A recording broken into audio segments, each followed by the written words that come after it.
Welcome to Eternal Darkness, where nightmares come to life. I'll be your host through these twisted tales tonight. Before we descend into the shadows, remember to like and subscribe to join our growing community of horror enthusiasts. Get comfortable, turn down the lights, and prepare yourself as we begin our journey into the unknown. I volunteered for this assignment. That thought repeated in my mind like a mantra as Daniel and I fought our way through the maze of fallen timber blocking what used to be a trail. Fresh graduates from SUNY College of Environmental Science and Forestry, we'd spent 4 years studying these mountains, learning their ecology, their weather patterns, their hidden dangers. We thought we understood the Adirondacks. We were wrong. The Five Ponds wilderness stretched before us, over 100,000 acres of untamed forest where cell towers were fantasy, and the nearest road lay 15 miles behind us. The veterans at the ranger station in Wanakina had watched us sign the volunteer sheet with expressions I couldn't quite read. Not concern exactly, more like recognition, like they were seeing ghosts of themselves, younger and more naive, before something had taught them better. "Your assignment is simple," Station Chief Morrison had said, spreading a topographical map across his desk. His finger traced a route to a small marking in the northeast section. Bear Mountain Lookout Tower. Last inspection was 2017. We need someone to assess structural integrity of the tower and check the old ranger cabin at the base. Document any damage, note if it's salvageable or if we should remove it from the maps entirely. He'd paused then, glancing at his deputy, a grizzled woman named Stevens who'd worked these woods for 30 years. She'd said nothing, just studied us with eyes that had seen too much. "You'll be out there 3 days," Morrison continued. 2 days hiking in, 1 night at the site, 2 days back. Weather's stable, should be straightforward. Should be. Those 2 words carried weight. I didn't recognize until later. Now, as afternoon shadows lengthened across the snow, I understood why the older rangers had exchanged those looks. The forest here felt wrong. Not dangerous in the obvious ways, no fresh bear tracks, no signs of territorial predators. It was something subtler. Something that made my forestry training feel inadequate.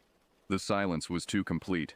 No birds called from the branches. No squirrels chattered warnings at our passage. Just the crunch of our boots through crusted snow, and the rasp of our breathing in the January cold. "Hold up," Daniel called from behind me. He was doubled over, hands on his knees, face flushed red against the white landscape.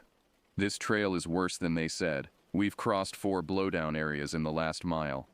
The 2021 ice storm probably took out half the old-growth pines," I said, though even as the words left my mouth I knew they weren't quite right. The damage pattern was strange. Trees hadn't just fallen. They'd been twisted, snapped at odd angles as if something massive had moved through the forest with deliberate force. We pressed forward. The temperature was dropping fast. That particular Adirondack cold that seeps through every layer of clothing and settles into your bones. My breath crystallized on my beard. Ice formed on my glasses, forcing me to stop repeatedly to clear my vision. Each time I paused, I found myself scanning the tree line, though I couldn't have said what I was looking for. The tower appeared suddenly through a break in the pines. One moment we were surrounded by forest. The next we stood in a small clearing, staring up at a skeletal structure of rust-eaten steel. The lookout tower rose 60 feet, its metal framework twisted and sagging. The enclosed observation cabin at the top listing dangerously to one side. The access ladder was missing several rungs. The whole structure groaned softly in the wind, a sound like distant screaming. "Well," Daniel said quietly, "that's coming down, no question." Beneath the tower squatted the ranger cabin, a log structure with a corrugated metal roof weighted down by decades of accumulated snow and ice. One wall bulged inward, the logs rotted and failing. The windows were dark, the glass intact but so filthy they appeared black. The chimney pipe hung at an angle, disconnected from the roof, pointing accusingly at the sky. We approached slowly. Something about the cabin's appearance triggered my training. The way the door hung slightly open, the fresh scratches on the frame, the disturbed snow near the entrance that looked almost like something had been dragged, but dragged in or out I couldn't tell. "You seeing this?" I asked Daniel, pointing to the marks. He nodded, his jaw tight. "Probably deer. They shelter in abandoned buildings sometimes during harsh winters." "Right," I agreed, but neither of us moved closer. The wind picked up, howling through the tower's framework with an almost vocal quality. For a moment it sounded like words, like someone calling from far away. I shook my head, clearing the thought. Acoustic tricks, nothing more. Wind in metal, the same phenomenon that makes people hear voices in old houses. "Let's get inside before we lose the light entirely," Daniel said, forcing cheer into his voice. I grabbed the cabin door and pulled. It resisted, swollen with moisture and age, then gave way with a shriek of rusted hinges. The smell that rolled out made us both step back. Decay, mildew, something else underneath that I couldn't identify. Animal musk, maybe. The sharp tang of old urine. Daniel clicked on his flashlight, and we stepped inside. The cabin's interior was worse than the exterior suggested. Our flashlight beams revealed a single room, perhaps 15 feet square, with bunk beds along one wall, a cast iron stove in the corner, and a small table with 2 chairs near what had been a window. The glass was still intact, but grime and frost made it opaque. The floorboards were warped and buckled, water damage evident everywhere. The ceiling sagged, yellow stains marking where rain and snow had penetrated. But it was the details that made my skin crawl. The lower bunk's mattress had been shredded, its stuffing scattered across the floor in clumps mixed with something dark and dried that might have been blood. Deep gouges scarred the wooden bed frame. Parallel marks that looked disturbingly like claw scratches, but too large, too deep for any animal I could identify. The scratches continued across the floor, concentrated near the wall, as if something had frantically tried to dig through the logs. "What could do that?" Daniel whispered, kneeling to examine the marks more closely. He pulled off his glove and ran his fingers along the grooves. "These are fresh, within the last few months. Bear," I suggested, though I knew it wasn't right. Bears didn't behave this way. They destroyed things with brute force, not with this kind of focused, almost methodical damage. Behind the stove, we found more stains. Dark smears painted the wall in patterns that suggested arterial spray. Not much. Not enough to indicate a killing, but enough to make me taste bile in the back of my throat. Mixed with the dried blood were tufts of gray-brown hair, coarse and thick. "We should document this," I said, pulling out my camera. I photographed everything. The scratches, the stains, the destroyed mattress. Evidence of something, though I didn't want to think too hard about what. Daniel had moved to the table. The surface was covered with carved initials, dates, messages from past rangers and hikers who'd sheltered here over the decades. Most were innocent, names and years, crude hearts with paired initials. But someone had carved something else, scratched deep into the wood with what must have been a knife blade. The letters were rough, desperate. "Don't stay after dark. It comes when you sleep. North window. Don't look." "Daniel," I called softly. He came over, read the message, then looked at the north-facing window, the one covered in grime, facing deeper into the wilderness. "Kids trying to scare each other," he said, but his voice lacked conviction. We spent the next hour making the cabin marginally habitable.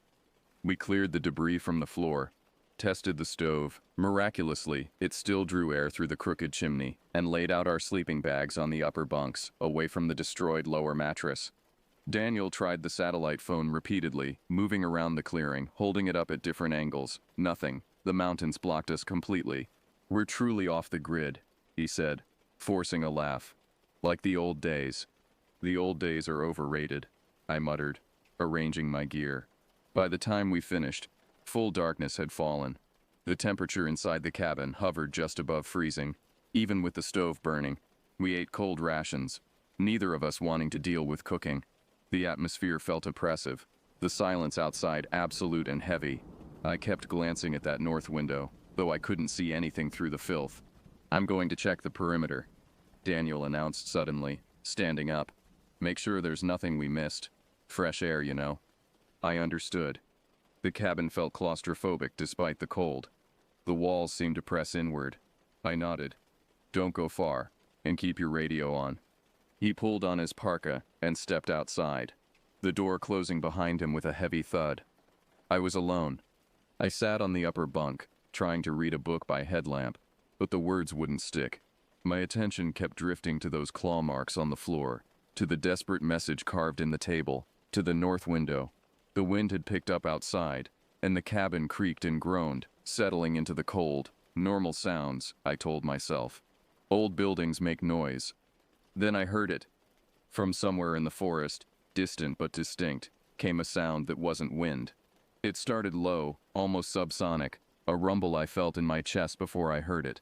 Then it rose in pitch, becoming a wail, then a scream, not quite human, not quite animal. It held steady for 5 seconds, maybe 6, then cut off abruptly. The silence that followed was worse than the sound itself. The door burst open and Daniel stumbled inside, slamming it behind him. His face had gone pale, his eyes wide. Snow dusted his shoulders and hat. "Did you hear that?" His voice was barely above a whisper. "Yeah," I managed. "What was it?" He shook his head, moving to the window to peer out, then thinking better of it and backing away. "I don't know. I was maybe 50 yards out, checking the tower foundation, and it just started. From the north, I think. Maybe a mile away, maybe closer. Distance is hard to judge out here." "Mountain lion?" I suggested, though I'd never heard of one in this part of the Adirondacks. Maybe a bobcat. Sound can carry strange and cold air, make things seem different than they are. He was talking fast, trying to convince himself. Or wolves. I know they're not supposed to be this far south, but migration patterns change. Climate change affects ranges. He trailed off. We both knew it hadn't sounded like any animal either of us had studied. We sat in silence, listening. The sound didn't repeat. Gradually, the normal night sounds of the forest resumed, the creak of ice-laden branches, the whisper of wind through pine needles, the occasional crack of a tree settling in the cold. "Long day," Daniel said finally. "We're tired, cold, probably a little dehydrated. Our minds are playing tricks." "Right," I agreed, because there was nothing else to say. We prepared for sleep, checking and rechecking the door latch, positioning our gear within easy reach. Daniel took the bunk near the door. I took the one near the back wall, where I could see the whole room. Neither of us mentioned the carved warning on the table. I lay in my sleeping bag, fully dressed except for my boots, listening to Daniel's breathing slow and deepen as he fell asleep. Exhaustion pulled at me, but I fought it, staring at the dark ceiling, watching shadows cast by the dying stove fire dance across the warped boards. Outside, something moved through the snow. Not the scurrying of small animals or the plodding of deer. Something heavier, more deliberate. The footsteps circled the cabin once, twice, then stopped. I held my breath, listening so hard my ears ached. Nothing, just silence and the sound of my own hammering heart. Eventually, despite every instinct screaming at me to stay alert, exhaustion won. I slipped into an uneasy sleep, filled with dreams of shadows moving between trees, and voices calling my name from the darkness. I woke to cold gray light filtering through the dirty windows, and the immediate visceral certainty that something was wrong. The cabin was silent except for the wind outside, and the creak of settling logs. Too silent. "Daniel," my voice echoed in the small space, flat and unanswered. I sat up quickly, my sleeping bag rustling. The bunk below mine was empty. Daniel's sleeping bag lay torn open, the fabric ripped in long parallel gashes that exposed the insulation inside. The material was shredded with the same deliberate precision as the old mattress we'd found yesterday. His bag had been destroyed from the inside out. My heart began to race. I swung down from the bunk, my feet hitting the cold floor. Daniel's boots stood exactly where he'd left them beside the stove. His parka hung on the hook by the door. His gloves sat on the table beside the satellite phone. "Daniel," I shouted, louder now, panic creeping into my voice. "This isn't funny." I grabbed my own boots, yanked them on with shaking hands. My mind supplied reasonable explanations even as my gut rejected them. Maybe he'd gone out to relieve himself. Maybe he'd heard something and investigated. But without boots? Without his coat in January? The temperature outside was probably 10 degrees, maybe lower with wind chill. I threw open the cabin door. The sight outside froze me in place. Fresh snow had fallen overnight, perhaps 2 inches, covering everything in pristine white. The clearing around the cabin was utterly undisturbed. No footprints led away from the door. No tracks of any kind marked the snow. Not human, not animal, nothing. The white expanse was perfect and unbroken, as if no one had been outside since the snow stopped falling. But that was impossible. Daniel's sleeping bag was shredded. He was gone. He had to have left somehow. I stepped outside, my breath forming clouds in the frigid air. I walked carefully around the entire cabin, studying the snow, looking for any sign, any clue. Nothing. The snow lay smooth and undisturbed right up to the cabin walls. Even under the eaves, where someone might have walked without leaving tracks in the clearing, there was nothing. Daniel. I screamed his name until my throat burned, until my voice cracked. The sound echoed off the surrounding peaks and died away. No response came back. The forest absorbed my shouts and returned only silence. I ran to the tower, thinking maybe he'd climbed up despite the dangerous condition. Maybe he'd wanted to try the satellite phone from higher elevation. But the ladder rungs were coated in thick ice, undisturbed. No one had climbed here recently. Panic was giving way to something worse, a creeping dread that made my hands tremble and my thoughts scatter. I forced myself to slow down, to think like the trained wilderness professional I was supposed to be. Systematic search. Document everything. Stay calm. I went back inside and grabbed my radio. This is Ranger Station Volunteer, Bear Mountain Lookout. Requesting immediate assistance. My partner is missing. Repeat, my partner is missing and I need emergency support. Static answered me. I tried again, cycling through every channel. More static. The mountains blocked everything. The satellite phone was equally useless. No signal. The screen showing the same infuriating searching message no matter where I stood. I was utterly alone, miles from help, with a partner who had vanished without a trace. I spent the next hour conducting a proper search pattern, moving outward from the cabin in expanding circles, calling Daniel's name, looking for any sign of him. The forest around Bear Mountain was dense, the underbrush thick even in winter. Visibility extended maybe 30 or 40 yards before the trees and shadows made everything indistinct. I found nothing. Not a broken branch, not a scrap of fabric, not a single footprint. It was as if Daniel had simply ceased to exist. By noon, the temperature had risen slightly, and I was sweating inside my layers despite the cold. My throat was raw from shouting. My mind raced with possibilities, each more disturbing than the last. Medical emergency, sudden psychotic break causing him to strip and run into the woods. But there would still be tracks. Animal attack. There'd be blood, signs of struggle, something. The only explanation that fit the evidence was impossible. Daniel had vanished from inside a locked cabin without leaving any trace of his exit. I climbed the tower despite my fear of the unstable structure. I needed height, needed to see the surrounding area, needed to find something. The ladder swayed and groaned under my weight, ice cracking off the rungs. I climbed slowly, carefully, my legs shaking from exertion or fear, I couldn't tell. The observation deck at the top was worse than I'd expected. The floor had rusted through in places, leaving gaps that showed the ground 60 feet below. The windows were long gone, just empty frames open to the wind. But the view was expansive. I could see for miles in every direction. Endless forest, rolling peaks, the dark line of a frozen lake to the east, and nothing.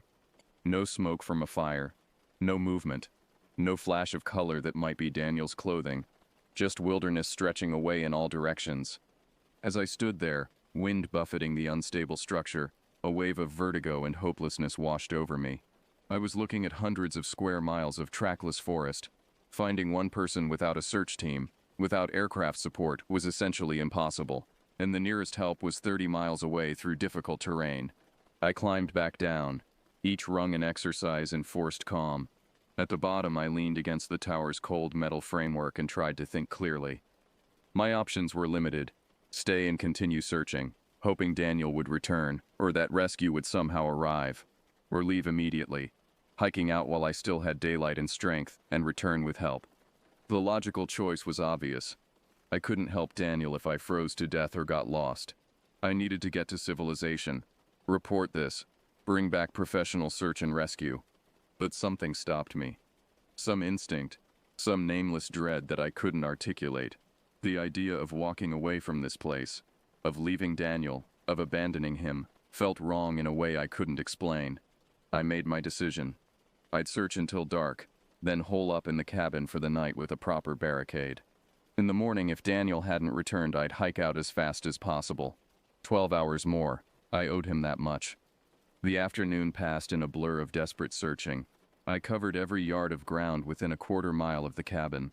sometimes crawling through blow-down thickets, sometimes wading through waist-deep drifts. I shouted until I had no voice left. I found nothing.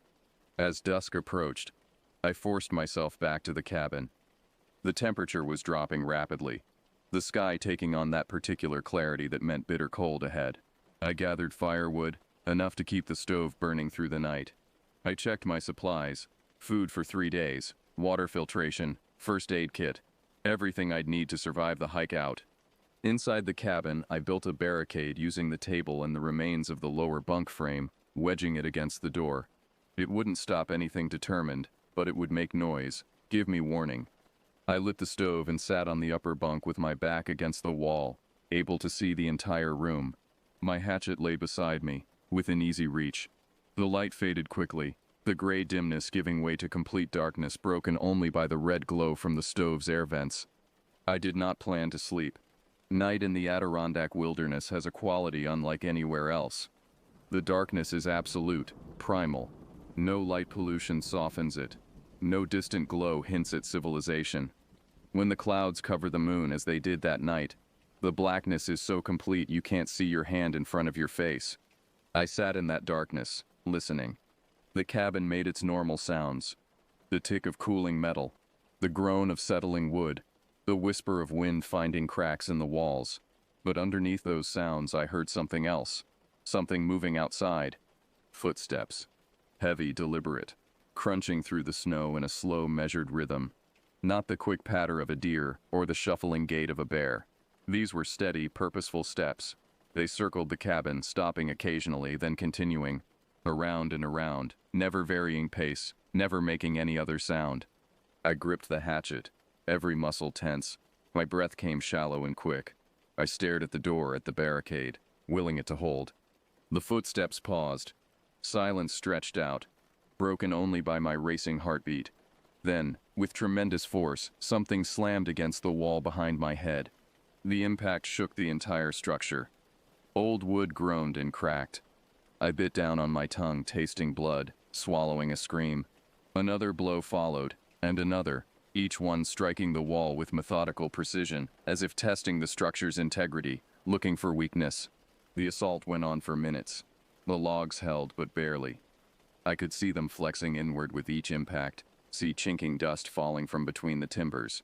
Whatever was outside possessed incredible strength. Then it stopped. The silence that followed was somehow worse. I sat frozen, waiting, my entire body trembling. Minutes passed. Nothing. Had it gone? A new sound made my skin crawl. A slow scraping, like something being dragged across the roof. Back and forth, rhythmic and patient. Metal squealed. The chimney pipe, I realized. Something was pulling at the disconnected chimney pipe. The scraping stopped. A moment later, something dropped down the chimney into the stove. I heard it land in the cold ashes with a wet thump. Silence. Then a soft sound, like fabric tearing. I didn't move. I barely breathed. Whatever had fallen down the chimney remained in the stove, just feet away from me, separated only by cast iron. The stove's door was closed and latched, but the air vents were open, glowing faintly red. A smell began to fill the cabin. The same animal musk I'd noticed when we first arrived, but stronger now, mixed with something else. Decay, rot, the sweet sick stench of spoiled meat. Something white appeared in one of the stove's air vents. A finger. Long, too long. The skin pale and glistening. It probed the vent opening, trying to widen it, scratching at the metal with a nail that scraped and squealed. I couldn't move. Couldn't look away. The finger withdrew, and I heard scraping inside the stove. Then the rattle of the door latch being tested from within. The door was old, the latch simple. It wouldn't hold long. Adrenaline finally broke through my paralysis. I lunged forward, grabbed the heaviest piece of firewood I could find, and jammed it through the latch, bracing it against the floor. The door rattled more violently. The wood held. Then, as suddenly as it had started, the rattling stopped. The smell faded. I heard movement on the roof again. Then the scraping sound grew distant, then disappeared entirely. I remained motionless, listening so hard my head throbbed. Slowly, the normal night sounds of the forest resumed. Wind, creaking wood, Nothing else. Dawn was hours away. I didn't move from my position, didn't take my eyes off the stove. My hands remained locked around the hatchet handle, knuckles white, arms aching. When gray light finally began to seep through the windows, I cautiously approached the stove. Using a long stick, I unlatched the door and pushed it open, ready to run. The stove was empty except for cold ashes and the remains of our last fire. Nothing else. No evidence anything had ever been inside. I opened the cabin door, breaking down my barricade. Outside, the snow lay smooth and undisturbed, pristine and untouched. No tracks, no sign anything had been near the cabin at all. But on the roof, visible from the doorway, something fluttered in the wind. I stepped out, looked up, caught on the twisted metal framework of the tower's lowest level. About 15 feet up was a torn piece of fabric. Daniel's parka, the red one he'd been wearing yesterday. It hung from a rusted bolt, the fabric shredded, darkened with stains I recognized as blood. Clinging to one torn edge was a clump of gray-brown hair, coarse, thick, like the tufts we'd found behind the stove. I stared up at it, my mind refusing to process what I was seeing. Daniel had been wearing that coat yesterday. He'd hung it by the door before bed. How had it gotten up there? How had no one heard him leave, heard him scream? The answer was simple and impossible. Daniel had never left the cabin through the door. He'd been taken out through the chimney, or through the roof itself, dragged up into the tower, and then, what? Taken away. Killed? I couldn't stay here another minute. I had to leave, had to get help, had to survive long enough to tell someone what had happened. I packed with shaking hands, forcing myself to be methodical despite the panic clawing at my chest. Food, water filtration, fire starting kit, first aid, emergency shelter, extra clothes. Every item I might need for 30 miles of winter hiking. The pack was heavy, but I'd rather carry too much than be caught unprepared. The destroyed bunk frames I broke apart, using the straightest boards to fashion a crude sled. I lashed them together with paracord, creating a platform I could drag behind me to carry the bulk of my gear. The snow was deep, waist deep in places, and breaking trail would be exhausting enough without a 40-pound pack on my back. I took photos of everything with my camera. Daniel's shredded sleeping bag, his abandoned boots and coat, the torn parka caught in the tower, the scratches on the floor and walls. Evidence, proof that something had happened here, that I wasn't losing my mind. Before leaving, I carved a message into the table with my knife, adding to the warning already there. January 2022. Daniel Hoffman. Missing. Tyler Brennan, hiking out for help. Something here, not safe. If someone found the cabin, if other hikers or rangers came to investigate, they'd know what had happened, or at least part of it. I took one last look around the cabin, this place that had transformed from shelter to nightmare. Then I stepped outside, secured the door as best I could, and started south on the trail that had brought us here. The first hours weren't terrible. The morning was clear and cold but not windy, and I had the trail from our approach to follow, our footprints from 2 days ago still visible in the older snow. I made good time, pulling the sled, falling into the rhythm of winter hiking. Step, breathe, don't think about anything except forward progress. But as the day wore on, as the trail descended from the ridge and entered deeper forest, I began to realize something was wrong. The landmarks I remembered from our hike-in seemed different, or missing entirely. A distinctive lightning-struck pine we'd passed was nowhere to be found. A stream we'd crossed had moved, or I'd somehow gotten off course. I checked my compass repeatedly.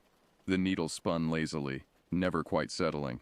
I shook it, thinking maybe the cold had affected it, but it continued to drift, useless. GPS would have helped, but my phone was dead. Had been since we arrived.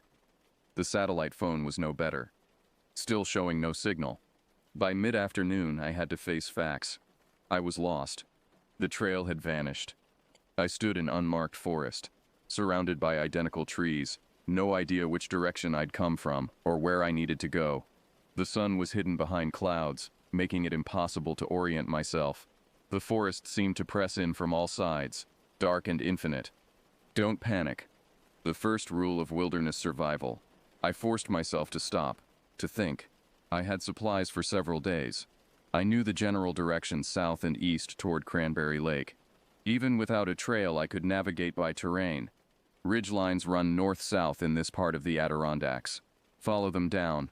Find water. Follow the water east. Eventually, I'd hit civilization. I picked a direction that felt right and started walking. As darkness approached, I began preparing a camp. I chose a spot beneath a massive pine, where the snow was shallower and the overhanging branches would provide some shelter. I built a windbreak using pine boughs and dug a depression in the snow, lining it with more branches to insulate from the ground. Fire was crucial. I gathered deadfall, carefully selecting dry wood from the underside of logs and from branches still attached to trees. With numb fingers, I struck sparks from my fire starter into a nest of birch bark and dry grass I'd found protected beneath a fallen tree. The sparks caught. The bark curled and caught flame, and soon I had a small fire burning. I fed it carefully, building it up until heat began to push back the cold. I melted snow for water, ate a protein bar and some trail mix. Not much, but enough. I needed to ration. I had no idea how long I'd be out here. As full darkness fell, I added more wood to the fire and settled in, my back against the pine's trunk, my sleeping bag pulled around my shoulders. The forest was completely black beyond my small circle of firelight. I kept the hatchet across my lap and tried to convince myself I was safe, that the fire would keep away anything dangerous. I was wrong. Around midnight, I'd lost track of exact time, could only estimate the sound started. Footsteps, heavy and deliberate, circling my camp just beyond the firelight. The same steady rhythm I'd heard at the cabin. I grabbed a burning branch from the fire and held it up like a torch, peering into the darkness. "Who's there?" My voice cracked. "Daniel? Is that you?" The footsteps stopped. Silence pressed down, broken only by the crack and pop of burning wood. Then a voice answered from the darkness. "Tyler." It was Daniel's voice. Exactly his voice, his tone, his inflection, but it came from no single direction. It seemed to surround me, coming from everywhere and nowhere at once. "Tyler, help me. I'm lost." "Daniel." I stood, stumbling forward, the torch held high. "Where are you?" "Here. I'm here. Can't you see me?" I spun in a circle, searching the darkness. I saw nothing. Just trees and shadows and the dancing reflections of my firelight on snow. "I can't find you," my voice broke. "Keep talking. I'll come to you." Silence. Then closer. "Why did you leave me?" The voice held hurt now. Accusation. My heart twisted. Had I abandoned him? Should I have stayed longer, searched more? "I'm going for help," I said, speaking to the darkness. "I'm getting rescue. We'll find you." "Liar." The word was Daniel's voice, but wrong somehow. The pitch too low. The word drawn out too long. "You left me. You left me with it." A shape moved at the edge of my firelight. Tall, thin, nothing like Daniel, but somehow wearing his voice. I stumbled backward, tripping over my sled, landing hard in the snow. The torch fell from my hand, sputtering in the snow. I scrambled back to my fire, grabbed another brand, held it up with shaking hands. The shape was gone. "Not real," I whispered to myself. "Hallucination, stress, cold, fear, not real." But Daniel's voice came again, from directly behind me now. "I waited for you. Where were you?" I spun. Nothing there. I didn't sleep that night. I kept the fire burning high, used half my collected wood, and sat with my back against the tree, hatchet in one hand, burning branch in the other, until gray dawn finally lightened the sky. I broke camp at first light, my hands shaking so badly I could barely pack my gear. Every shadow in the forest seemed to move with purpose. Every sound carried threat. I needed to keep moving, needed to get away from this place, from whatever hunted these woods. The day passed in a blur of exhaustion and fear. I stumbled through deep snow, pulling my sled, falling repeatedly, getting up, continuing. My legs burned with fatigue. My face was numb from cold. Ice had formed in my beard, but I didn't stop, couldn't stop. The forest had become alien, nightmarish. Trees seemed wrong, bent at impossible angles. Shadows pooled in places where no shadows should be. More than once, I saw movement from the corner of my eye, figures keeping pace with me through the trees, always just beyond clear vision. Whenever I turned to look directly, they vanished. I was hallucinating. Had to be. Hypothermia affects cognition, And I'd been cold for 3 days straight. Dehydration scrambles perception, and I was probably not drinking enough. Fear does strange things to the mind. But the footsteps following me through the snow weren't hallucinations. They were real, constant, never quite catching up but never falling behind. Heavy steps, crushing through the crust, breaking branches. Something large followed me, paralleling my course through the dense forest. I tried to speed up.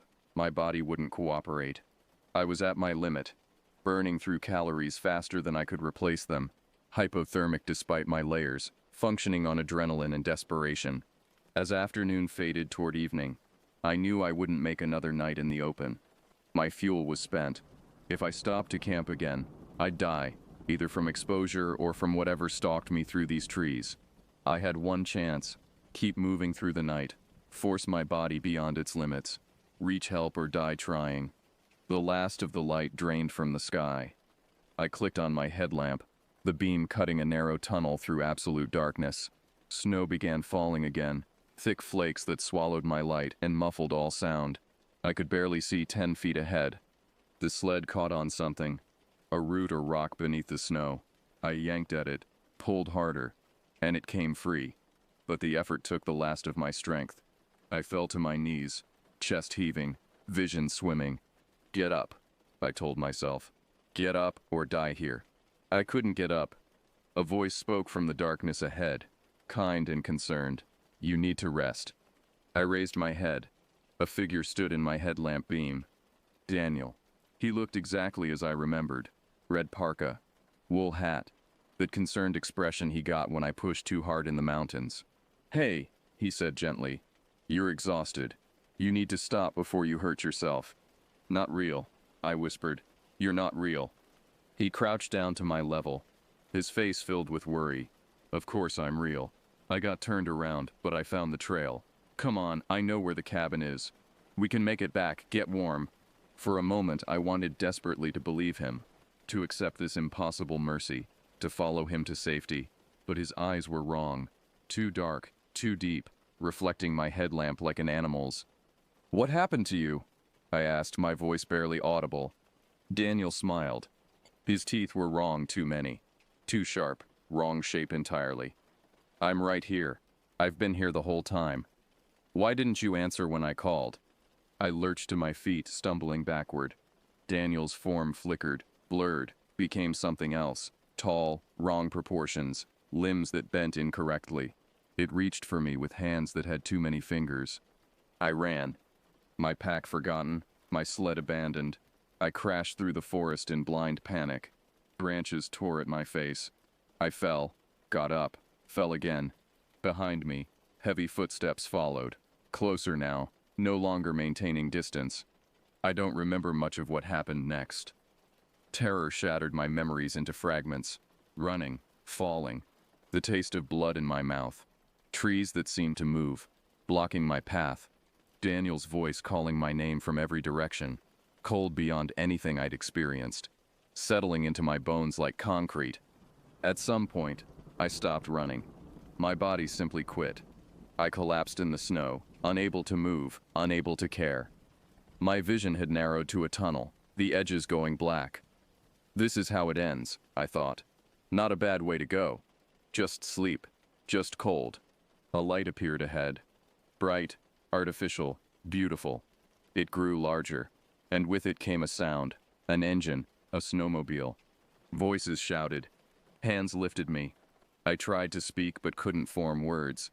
They wrapped me in blankets, spoke urgently to each other in tones I couldn't quite parse. Severe hypothermia. Need to get him out now. Been out here. Days. The snowmobile's engine roared, and we were moving. I drifted in and out, consciousness flickering.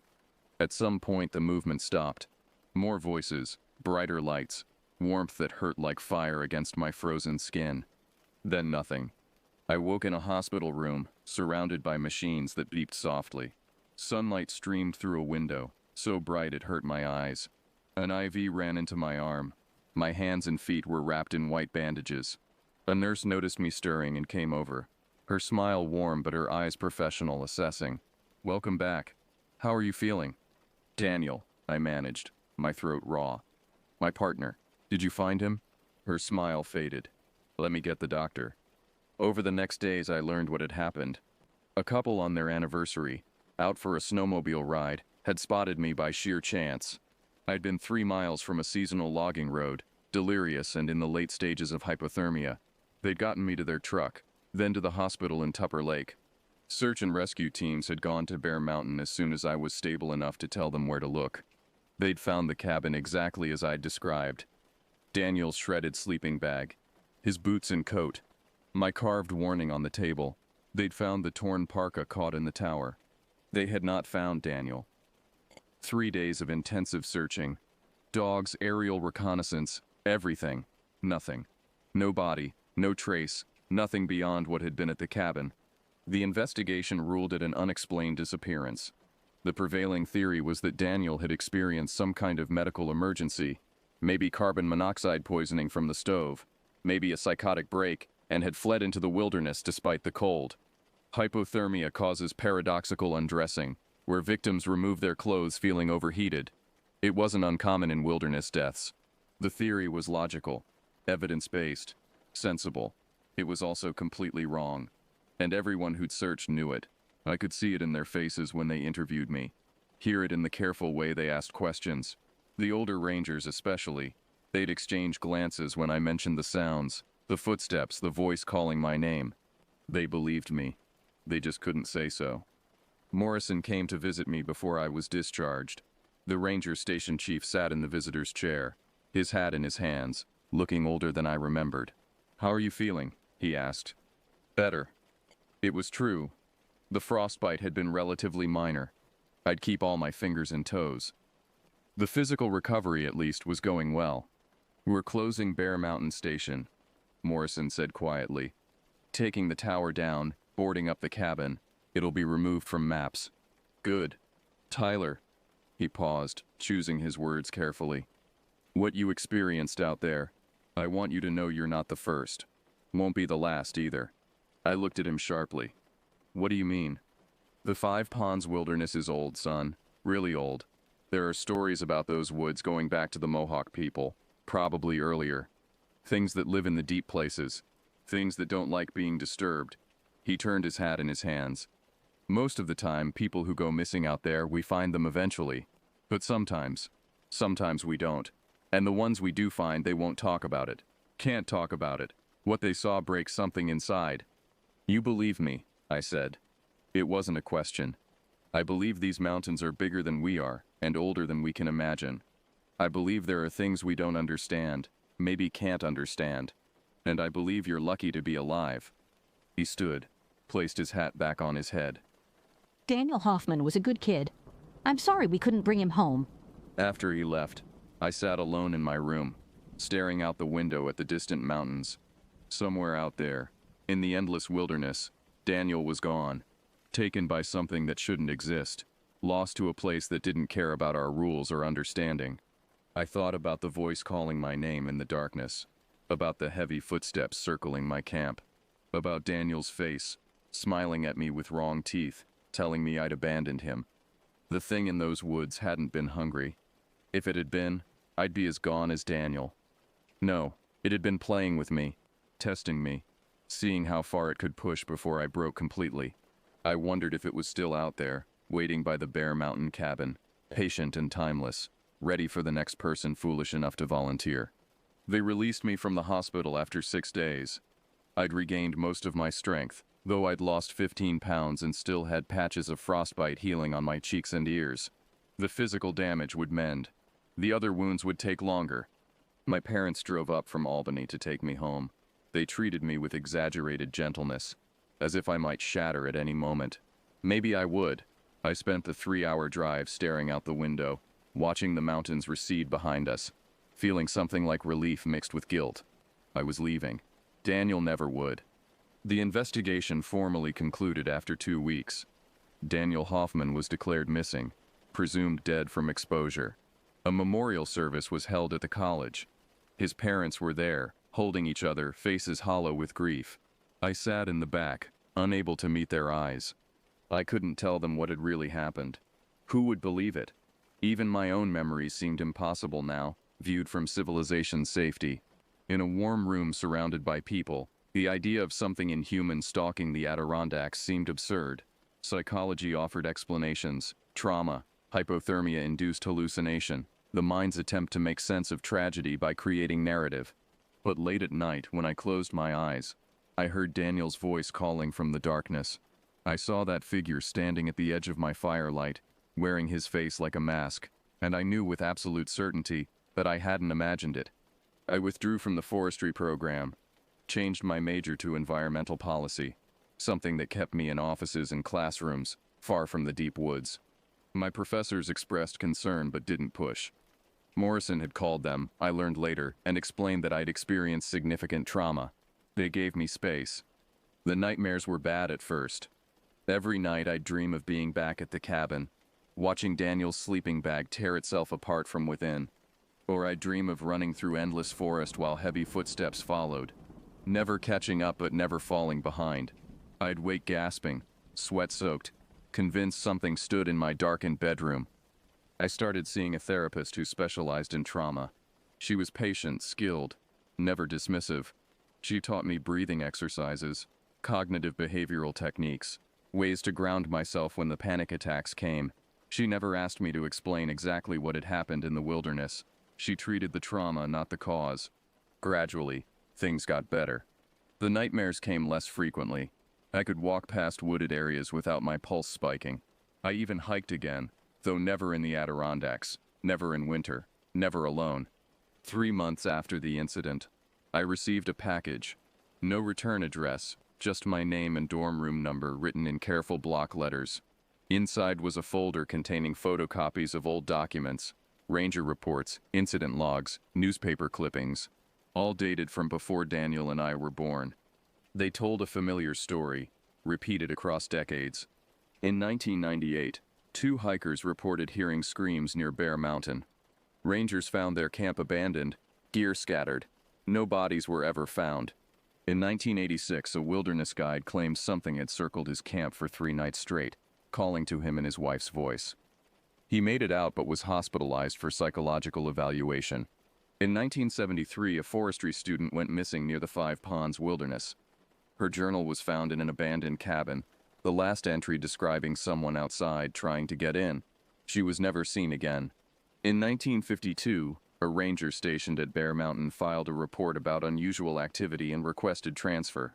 2 weeks later, his relief found the station empty, the door barricaded from inside. The ranger's body turned up that spring 5 miles away, cause of death listed as exposure despite temperatures well above freezing when he disappeared. The reports went back to 1911, when the station was first built. 23 documented incidents over 90 years. Not all fatal, but all sharing common elements: isolation, winter, something that called to people using familiar voices, footsteps with no tracks. A note was paper-clipped to the last page.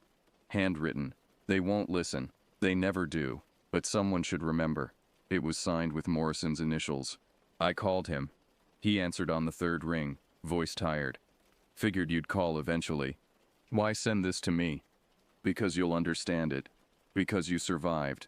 And because someday someone else is going to go up to that mountain despite our warnings. And they deserve to know what they're walking into. The cabin's supposed to be closed. Off the maps.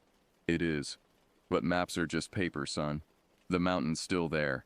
The thing in those woods is still there. And people are curious creatures. They find things. I thought about that. What is it? The thing that took Daniel? Silence on the line. Then old. That's all I know for sure. The Mohawk had stories about it, about what lived in the deep woods before people came. They stayed away from certain places. We're just not as wise. Someone should kill it. How do you kill something you can't track? Can't see? That might not even be physical. In the way we understand. Smarter people than me have tried to understand it. They failed or stopped trying. All we can do is avoid it, and warn others. After we hung up, I sat holding those photocopied reports, feeling the weight of all those disappeared people. 23 documented cases. How many undocumented? How many more before that? Before anyone kept records. I made my own folder, added my account, Daniel's memorial service program, The news clippings about our disappearance and my miraculous rescue. I added Morrison's reports. I sealed it all in a waterproof envelope and put it in my closet. Maybe someday I'd show someone. Maybe someday it would matter. 5 years have passed now. I work for the Department of Environmental Conservation. Ironically enough, I help develop wilderness policy, review permit applications, assess environmental impact studies, desk work mostly, safe work. I haven't been back to the Five Ponds wilderness. I never will. But sometimes, late at night when I can't sleep, I pull out that folder and read through the reports again. I think about Daniel, about that last night when I lay in my sleeping bag and heard his sleeping bag tearing itself apart. I wonder if he's still out there in some way, held by whatever hunts those mountains. And I remember the last thing I heard before the rescuers found me. It was Daniel's voice, distant but clear, coming from somewhere in the dark forest. "It's lonely here. Come back and keep me company." I'd been half dead from hypothermia, delirious, hypothermic. The voice could have been hallucination, my brain misfiring in its final moments. That's what I tell myself. But I know the truth. Some part of me stayed in those woods, and something in those woods knows my name. The file sits in my closet, adding weight to a promise I made to myself. I'd remember. I'd carry this knowledge, this warning.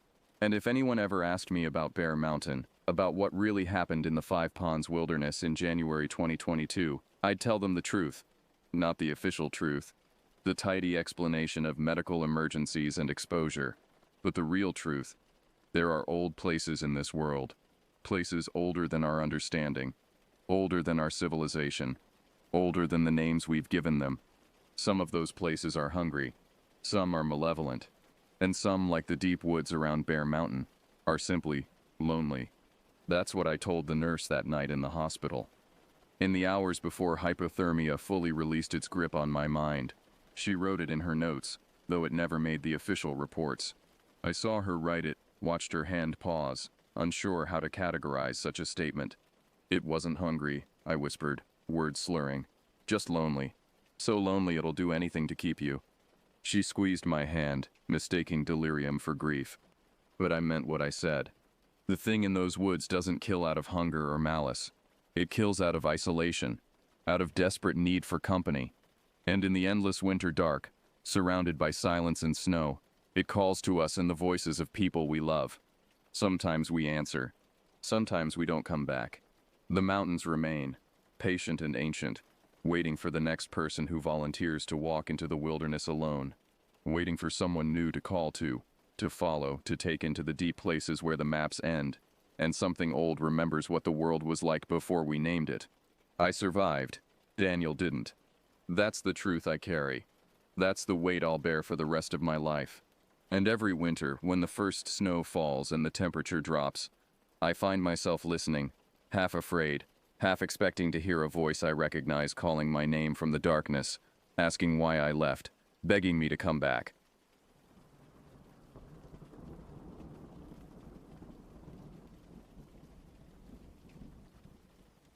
I always knew Snowshoe Gulch had a reputation.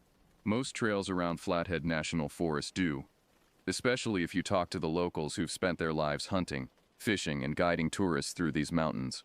Growing up here in northwest Montana, I'd heard the warnings whispered in gas stations and grocery store aisles, quiet conversations about places where compasses spun uselessly, where experienced hunters refused to venture even in daylight, where the forest itself seemed to reject human presence. My brother Thomas and I would sometimes discuss these stories over beers at the Northwoods Tavern, calling them campfire legends or the paranoid delusions of isolation-addled minds. But neither of us ever laughed too loud about it. We both knew to watch the tree line carefully when dusk settled over the peaks, when shadows stretched long and strange across the snow. When Thomas went missing with his client Isaac Brennan in early February of 2018, those warnings came rushing back with the force of an avalanche. Thomas ran a small guiding business, taking wealthy out-of-state hunters and adventure seekers into the backcountry on snowmobile expeditions. He was 34 years old, experienced beyond his years, and methodical to the point of obsession. He carried 3 GPS units, filed detailed route plans with the Forest Service, and checked in twice daily without fail, morning and evening like clockwork.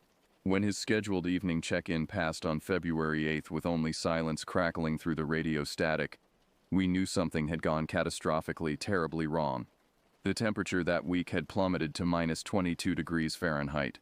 Search and rescue coordinator Ben Kowalski told our family that exposure could kill a man in under 3 hours in those conditions, maybe less if the wind picked up. By the time Flathead County Search and Rescue mobilized 72 hours after Thomas's last contact, hope was already a fragile, desperate thing we clung to against our better judgment and the cold mathematics of survival. I didn't join the main search group of 23 volunteers, even though Coordinator Kowalski specifically asked me to. Something in my gut, some instinct I couldn't name, told me that a large group crashing through the forest would find nothing but confusion and their own footprints. Instead, I assembled a smaller team, Sterling Whitehorse, a Blackfeet tracker I'd known since high school who worked for the Forest Service, Deputy Lawrence Hayes from the County Sheriff's Department, and Tyler Morrison, a local snowmobile mechanic who knew every trail, game path, and hidden gully in a 100-mile radius. We left Kalispell before dawn on February 11th. Our headlights cutting pale tunnels through the heavy snow flurries that rolled down from the peaks like frozen fog. The temperature gauge on my dashboard flickered between minus 18 and minus 20. Our breath created frost on the inside of our helmet visors within minutes of starting the engines.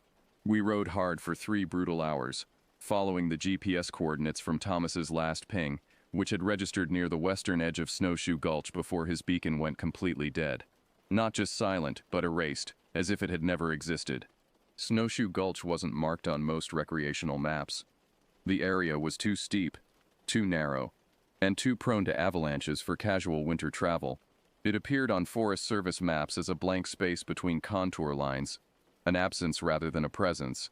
Old-timers spoke about it in the way people discuss places they'd rather forget, brief mentions followed by quick deflections and uncomfortable silences that stretched too long.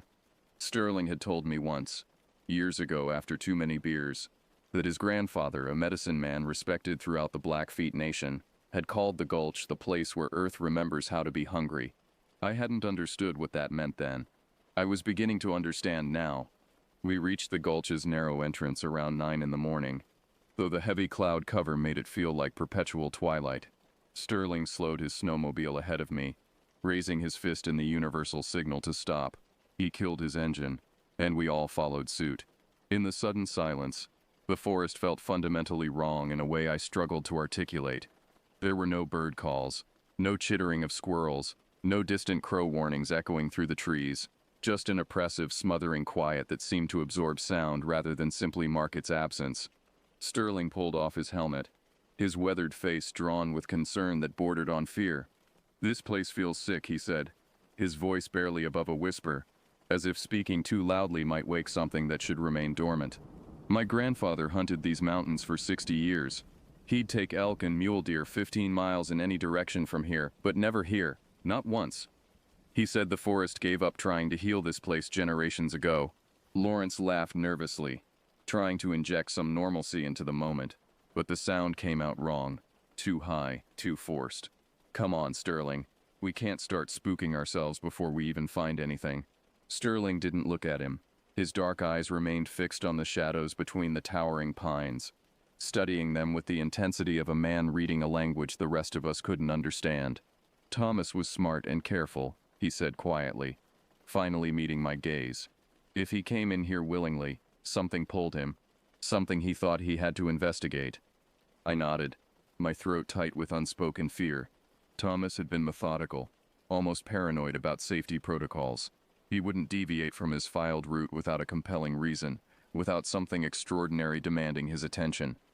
We restarted our engines and rode slowly into the gulch, navigating around fallen timber and snowdrifts that reached higher than our handlebars. The deeper we penetrated into that narrow canyon, the more the silence pressed against my eardrums like physical pressure. I found myself holding my breath without realizing it, releasing it in short, shallow gasps that fogged my visor and made my chest ache. Tyler spotted the snowmobiles first, pointing wordlessly with a gloved hand that trembled slightly. 2 machines sat in a small clearing about 40 yards ahead, positioned in a strange, deliberate formation, nose to nose in a perfect circle like hands on a clock pointing to 12 and 6. Their headlights were still glowing faintly beneath accumulated snow, weak yellow beams that did nothing to illuminate the growing shadows pressing in around us. Why would they park like that?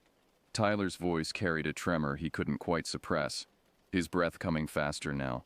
I dismounted slowly and approached Thomas's sled, brushing away the snow with my glove.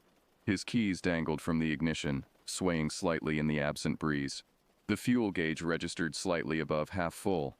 The emergency kit in the rear cargo box appeared completely untouched, flare still wrapped, first aid supplies sealed. None of it made any sense whatsoever. Thomas was compulsive about his equipment, checking and rechecking every detail obsessively. He wouldn't abandon his machine with fuel remaining and supplies unused, especially not in temperatures that could kill in hours. Sterling knelt beside the tracks leading away from the snowmobiles, studying them with the focused attention of someone reading a disturbing letter written in a language only he understood. 2 sets of prints, he announced after a long moment, both walking steadily. No running, no signs of panic or struggle. They walked deliberately away from their machines, purposefully. We followed the footprints carefully, weapons drawn now, scanning constantly. The tracks led us through dense undergrowth, weaving between massive pines whose branches blocked what little light filtered through the overcast sky, until they reached a frozen creek about 200 yards from the clearing. The prints approached the creek's bank in a steady stride, then simply ended, vanished, ceased to exist. Lawrence stepped cautiously onto the ice, testing it with his weight before crouching down to shine his flashlight through the crystalline layers. "It's solid," he said, confusion and frustration coloring his voice.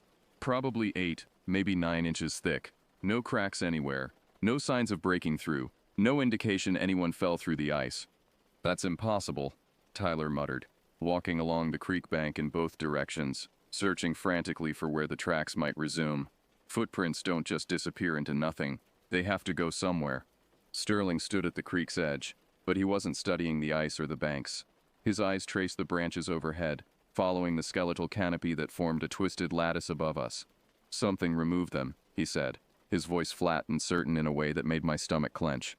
"This place doesn't work the way other places work. It has its own rules, its own logic, and we don't know what they are. We're operating blind here."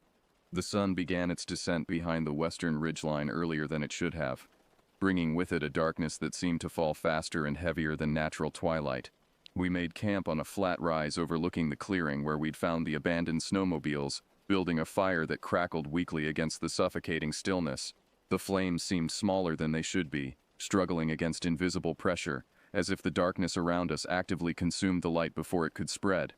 Sterling walked the perimeter of our camp slowly and deliberately, sprinkling tobacco at measured intervals around our position while speaking softly in Blackfeet. Lawrence watched this ritual with obvious skepticism written across his face, his mouth forming questions he never quite voiced. Tyler paced restlessly near the fire, his eyes constantly darting toward the shadows that lurked and shifted between the trees. After the others rolled out their sleeping bags and settled in for the night, I remained sitting upright, staring into the impenetrable darkness beyond our small ring of firelight. Thomas was out there somewhere in that suffocating black. I couldn't shake the sensation of being watched, not the casual awareness of wildlife in the woods, but the focused, intelligent attention of something that studied us with purpose and terrible intention. I moved closer to Sterling, who sat motionless near the fire, his face illuminated by the weak, struggling flames. "What did your grandfather say lived out here?" I whispered, not wanting to wake the others. Sterling didn't look at me. His eyes remained fixed on the darkness beyond the fire's reach, unblinking. "He called it the consumer of men," he said softly, each word deliberate and weighted. "Something old and patient, something from before the tribes claimed these mountains, before humans walked here at all. He said it stays dormant for years, sometimes decades, sleeping in the deep places. But when someone disturbs it, when someone wakes it up, it remembers what it is, and it gets hungry." A chill that had nothing to do with the temperature spread through my chest. Before I could respond, Tyler jerked upright from his sleeping bag with a strangled gasp, his eyes wide with absolute terror. He scrambled backward, pointing frantically toward the trees behind me with a shaking hand. "Someone's out there," he gasped, his voice breaking.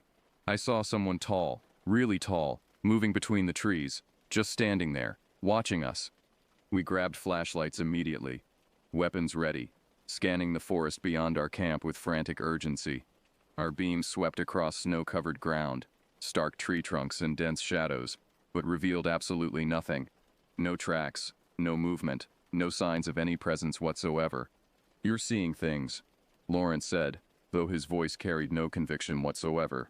His hand trembled visibly as he held his flashlight, the beam wavering. Tyler shook his head violently, retreating closer to the fire until the heat must have been uncomfortable.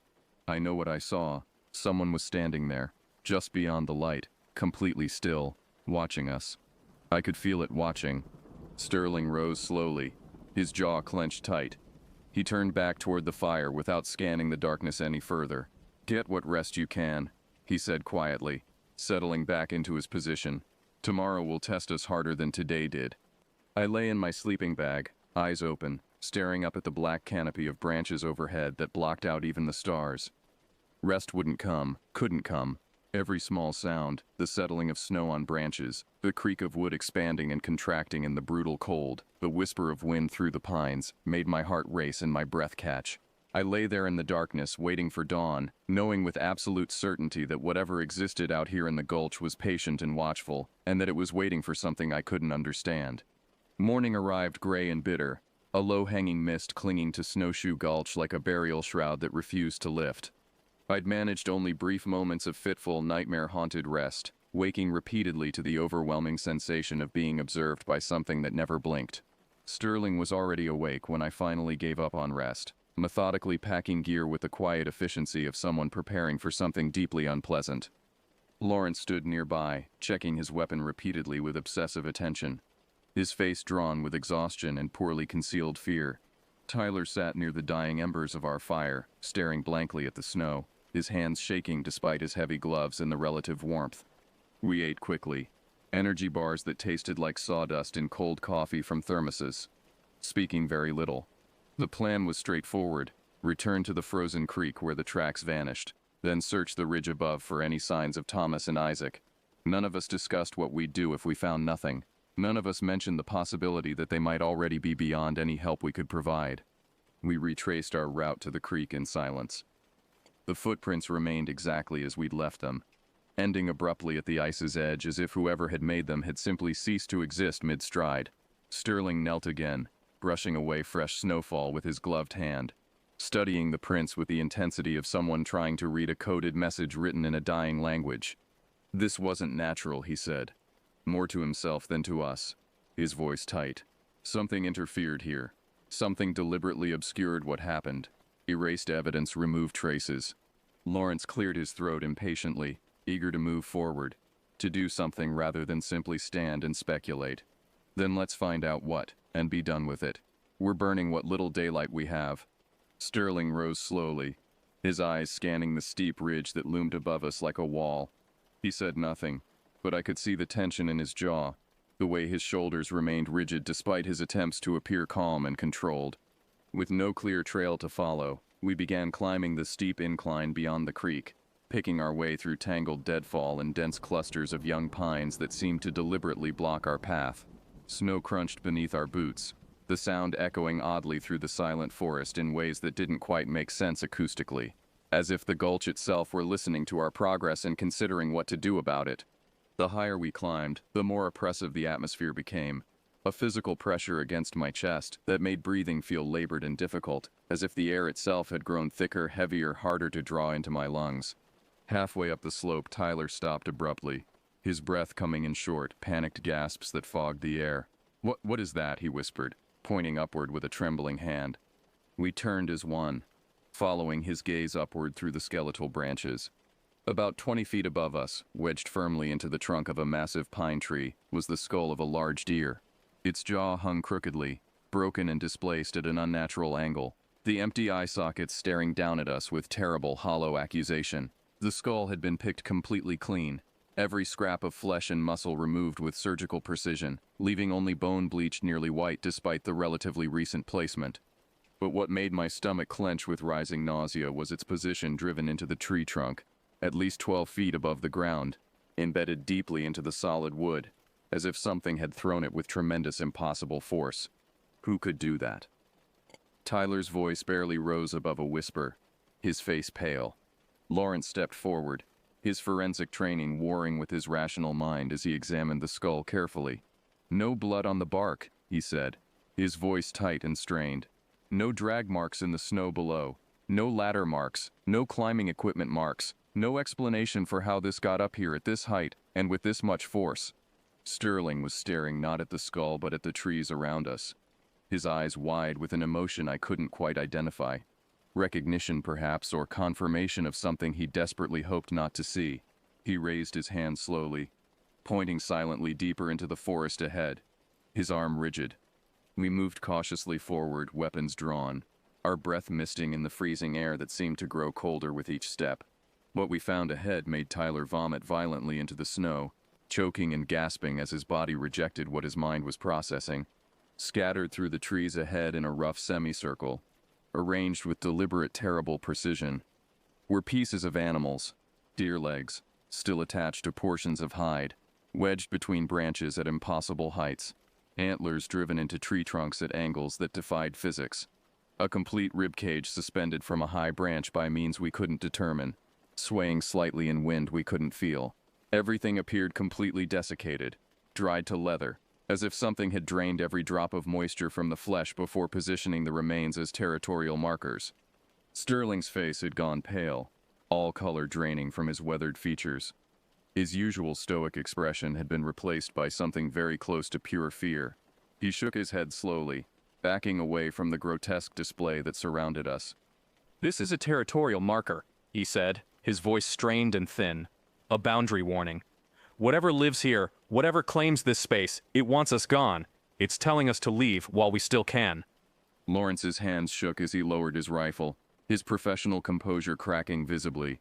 "This is just someone's sick idea of—" "No man did this," Sterling interrupted sharply, his voice carrying an edge I'd never heard before. "Look at the height of the placements.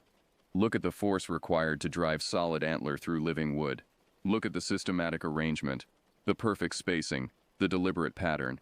He gestured to the scattered remains forming their terrible semicircle. "This is intentional communication. Something is claiming this space and warning us that we've already intruded too far into its territory." Silence stretched between us, broken only by Tyler's ragged breathing as he wiped his mouth with the back of his glove. Finally, Sterling spoke again, his voice firm but quiet, carrying absolute conviction. "I won't go further. Whatever Thomas disturbed here has woken something ancient and hungry. We've already pushed too deep into its domain." I stared at him, anger and fear battling in my chest, making my heart race. "Thomas is still out here, Sterling? I'm not leaving until we find him or we find proof he's gone." Sterling's eyes softened briefly, sympathy flickering across his features. "I understand, but I won't risk all our lives. Not for this. Not when the warning is this clear and this aggressive." Lawrence set his jaw defiantly, exhausted and frightened but clinging to his sense of duty. "Then stay here, I'll go with him." He nodded toward me. "We'll finish what we came to do." Tyler looked between us, his face anguished, shame written clearly across his features. I can't go up there," he whispered, avoiding my gaze.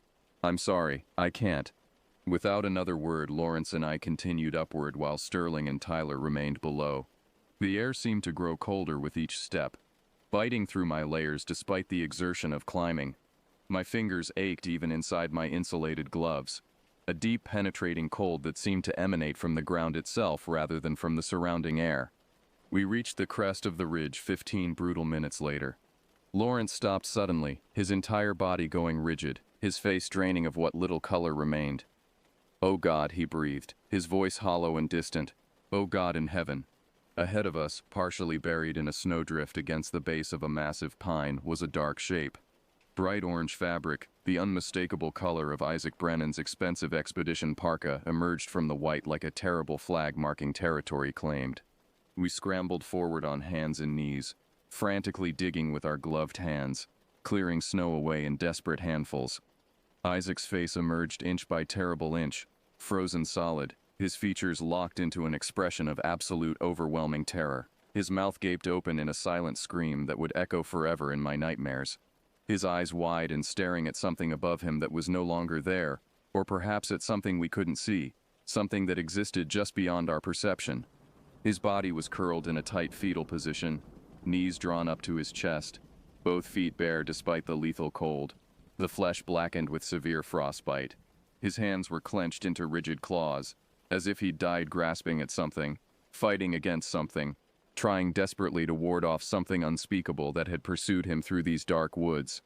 God in heaven, Lawrence whispered again, stepping back, his professional composure completely shattered. What happened to him? What could do this? I stood frozen, unable to tear my gaze from the terror etched permanently into Isaac's features. This wasn't exposure, wasn't simple hypothermia, wasn't any natural cause I could recognize or explain. This was a man who had died in complete, overwhelming fear. Fear so profound and absolute that it had physically transformed his features into a permanent mask of horror. A sharp crack echoed through the forest behind us, the unmistakable sound of a thick branch breaking under significant weight. We both spun around simultaneously, Lawrence raising his rifle with trembling hands, his flashlight beam cutting through the thickening mist. The forest appeared empty, revealed nothing, yet the sensation of presence was absolutely overwhelming. Something massive and patient, breathing slowly and deliberately, just beyond our vision, just outside the reach of our light. "We need to move," I whispered, my voice barely audible even to myself. "Right now." We lifted Isaac's frozen body awkwardly between us, struggling down the treacherous slope toward where Sterling and Tyler waited below. Every step felt heavy, labored, as if the gulch itself physically resisted our attempts to remove what it had rightfully claimed. My breath came in ragged gasps, fogging my vision, my heart hammering against my ribs so hard I thought they might crack. Sterling and Tyler met us halfway down, their faces grim and drawn. Sterling's eyes lingered on Isaac's twisted expression, and I saw something in his gaze, not surprise but terrible confirmation. Recognition of something he desperately hoped never to witness with his own eyes. "Leave him here," Sterling said, his voice flat and absolutely certain. Lawrence bristled immediately, exhausted and frightened, but clinging desperately to procedure and protocol. "Absolutely not. We're taking him back. We're not leaving him in this place." Sterling didn't flinch, didn't waver. "Don't bring the marked one back to our fire. It will follow. It knows now that we've touched what belongs to it, what it claimed."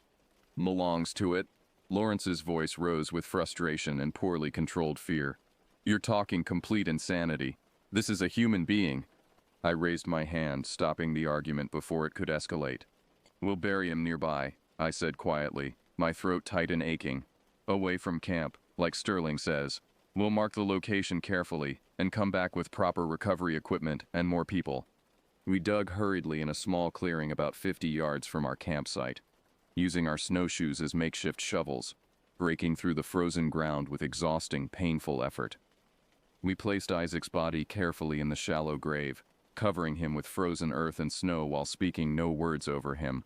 The entire time, Sterling stood apart, facing the darkening woods, his lips moving silently in what I recognized as prayer in his native Blackfeet language. That night, around our rebuilt fire, conversation died completely and permanently. Lawrence sat rigid, gripping his rifle across his lap with white knuckles, his eyes constantly scanning the darkness that pressed in around us. Tyler had curled into his sleeping bag facing the fire, flinching visibly at every small sound that emerged from the forest. Sterling remained motionless at the fire's edge, his face illuminated by the weak flames, watching the tree line with unwavering focus. As exhaustion finally began pulling me toward uncomfortable, fitful rest, I heard it clearly. Slow, deliberate crunching through snow, circling our camp just beyond the reach of the firelight. Each footfall was heavy and patient, moving in a wide arc around our position with methodical precision. The sound would fade briefly to the north, then return from the east, always maintaining its distance, never quite close enough to see but near enough to know absolutely that it was there, that it was real, that it was watching and waiting. I lifted my head, scanning the darkness with wide eyes, but the forest revealed nothing but shadows and the pale gleam of snow. The footsteps continued their patient circuit, methodical and relentless, circling endlessly through the night like a predator marking its territory. When I finally closed my eyes, one thought dominated all others. We had never been alone out here. Something had been watching since the moment we entered the gulch, and now it was growing bolder, more confident, more willing to reveal its presence. Dawn broke cold and gray, frost forming intricate, beautiful patterns on every exposed surface that seemed to mock our situation. I woke to find Sterling already packed, his gear arranged methodically, his face set with grim determination and barely controlled fear. Tyler sat hunched near the dead fire, rocking slowly back and forth, his eyes red and exhausted. Lawrence loaded his rifle with shaking hands, checking and rechecking the chamber with obsessive repetition that accomplished nothing. Sterling met my eyes as I sat up stiffly, his expression apologetic but absolutely firm. "We need to leave now. There's nothing here we can save. Whatever your brother was has been consumed by this place, transformed by it. Thomas is still out there," I said, my voice rough from the cold and lack of proper sleep. "I won't abandon him. I can't." Sterling sighed heavily, setting down his pack. "Your brother isn't here anymore. Not in any way you'd recognize. This place doesn't return what it claims. It changes them, uses them, makes them part of itself." Lawrence interrupted sharply, stepping forward with renewed determination. "Enough with the superstition. We found Isaac's body, which proves people can be recovered here. Thomas might still be alive, still be himself." Sterling's eyes darkened with something between pity and frustration. "What's alive in this gulch isn't Thomas anymore. Trust me on this." I hesitated, uncertainty tightening my chest painfully. Then Lawrence touched my shoulder, his voice carrying desperate reassurance. "We came to find him. Let's finish what we started. We owe him that much." I nodded slowly, trying to ignore Sterling's warning, and adjusted my pack with numb fingers. Tyler immediately shook his head, backing toward Sterling with panic clear in his eyes. "I can't go back up there," he whispered, shame evident in every word. "I just can't." Sterling placed a reassuring hand on Tyler's shoulder, then turned to Lawrence and me. His voice carried clearly in the oppressive silence. "If you see it, don't run. Running triggers pursuit, activates hunting instinct. Don't look directly at it if it shows itself. Don't meet its eyes if it has any." The climb back to the ridge was absolutely grueling.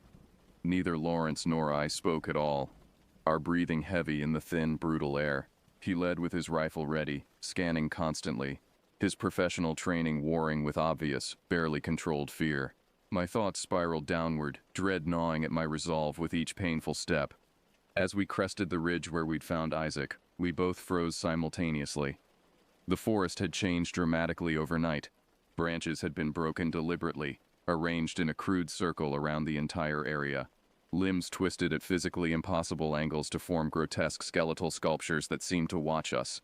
The snow within the circle had been disturbed extensively, compressed and churned, as if something very large had been dragged through repeatedly in circles. And there, clearly visible in the fresh snowfall, were boot prints. Thomas's distinctive sorrel boots. The tread pattern I'd recognize absolutely anywhere. The tracks led deeper into the woods, disappearing behind a dense wall of tangled pines that seemed to form a deliberate barrier. My pulse quickened painfully, hope and dread tangling together in my chest. "These are fresh," Lawrence whispered, his voice tight. "Within the last few hours, he's close." We followed slowly and carefully, weapons ready, scanning every shadow, every movement. The prints wound deeper into increasingly dense forest, the trees pressing closer together, the canopy overhead blocking what little light filtered through the heavy clouds. Then, from just beyond a thick cluster of pines, came Thomas's voice, thin, hollow, but unmistakably his. "Hello? Is someone there? Please, someone help me." I broke forward without thinking rationally. Desperation completely overwhelming caution. Lawrence shouted sharply behind me. But I didn't stop. Couldn't stop. I pushed through the dense branches, emerging into a small clearing. Thomas stood at the far end, perhaps 30 feet away, barefoot in the deep snow that should have killed him hours ago. His parka hung torn and completely open, revealing only a thin thermal shirt beneath. His skin appeared blue-white, his lips cracked and bleeding from severe exposure. He trembled violently, continuously, staring not at me but through me, his eyes glazed and completely unfocused. "Thomas," I gasped, my breath hitching painfully. "We're here. We found you. We're getting you out of this place." He didn't move at all, didn't acknowledge my words in any way.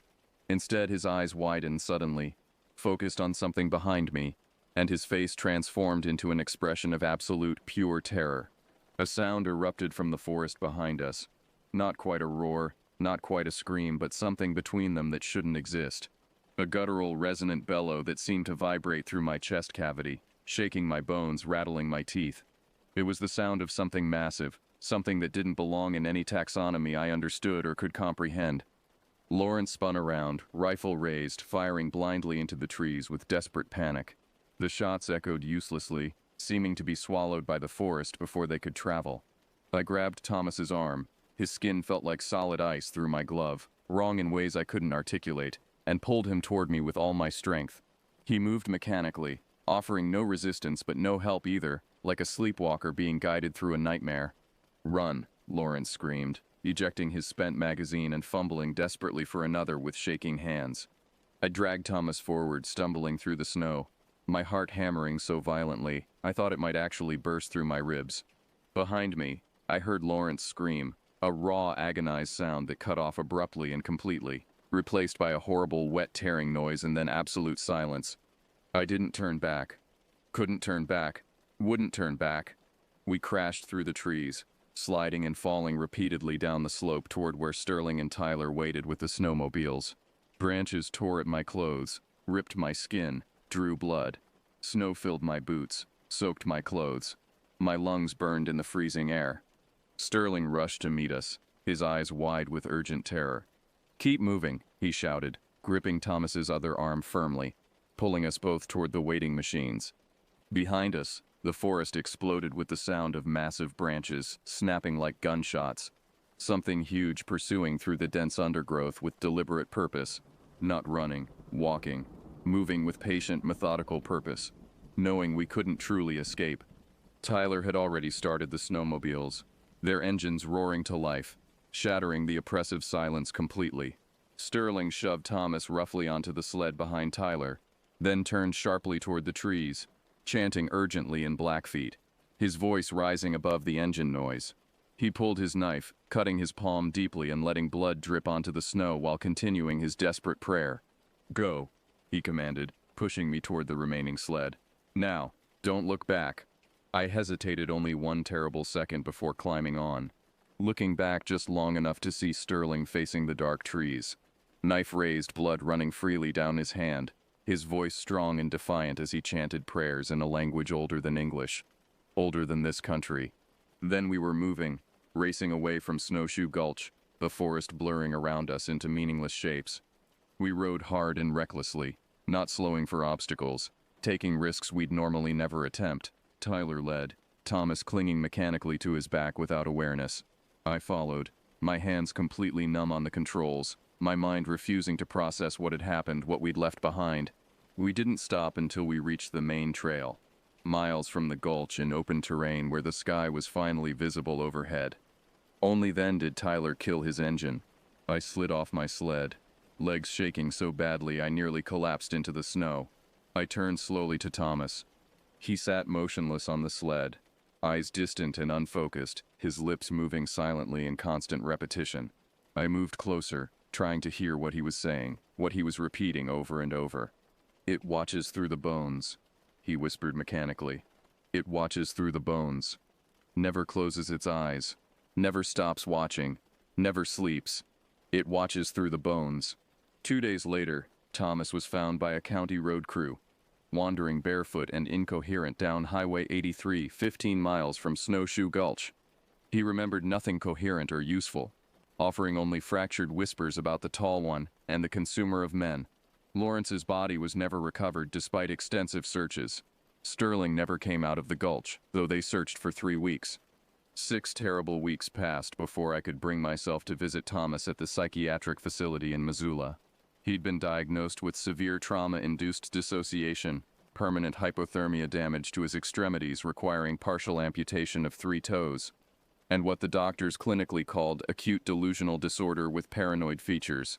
He refused to go near windows after dark, kept his eyes fixed constantly and obsessively on shadows, and spoke rarely to anyone. As I prepared to leave after a brief, painful visit where he barely acknowledged my presence, he finally looked directly at me, his eyes focused with terrible, absolute clarity for the first time. "You can't see it unless it decides to show itself," he said, his voice strained and hollow but perfectly clear. "But you always feel it watching. Always. It waits in the cold places, the old places, the forgotten places where Earth remembers hunger. It's patient beyond human understanding. It can wait forever, eternally. And it's still there, right now, waiting for someone else to come. Waiting and watching and hungry." I left him there in that sterile white room, haunted by his words.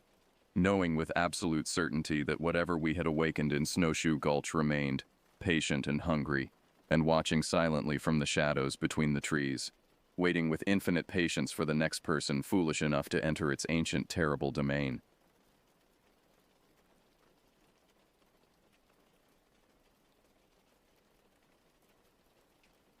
This happened in 1986. I was 26 years old then, still trying to figure out my place in the world. My name is Maya Lopez, and what I'm about to tell you has haunted me for nearly 4 decades. It's a story of terror, of ancient forces beyond our understanding, and of the thin veil between our world and something much darker. Late October in California can be deceiving. The days are often warm, kissed by lingering summer heat, but the nights carry a chill that seeps into your bones. It was during one of these October nights that my life changed forever. I remember the day we left for Yosemite National Park with painful clarity. The morning sun was just beginning to peek over the horizon, painting the sky in hues of pink and gold. I stood in front of my apartment building, a duffel bag at my feet, waiting for Liam to arrive in his beat-up RV. Liam was my boyfriend of 3 years. He was the outdoorsy type, all tanned skin, sun-bleached hair, and an ever-present smell of campfire smoke. I loved him, or at least I thought I did, but lately things had been off. We'd been arguing more, about little things at first, but gradually about bigger issues. This trip was his idea, a chance to reconnect and get back to basics. I wasn't sure if basics was what our relationship needed, but I'd agreed to go anyway. The RV rumbled around the corner, its faded blue paint peeling in places. Liam grinned at me from the driver's seat, his enthusiasm palpable even from a distance. I forced a smile in return, trying to ignore the knot of anxiety forming in my stomach. "Hey, babe," Liam called out as he brought the vehicle to a stop. "Ready for an adventure?" I nodded, not trusting my voice just yet. As I approached the RV, the side door slid open, revealing our travel companions. "Maya, get in here, it's freezing." That was Zoe, Liam's younger sister. At 22, she was a bundle of energy and optimism, always ready for the next big thing.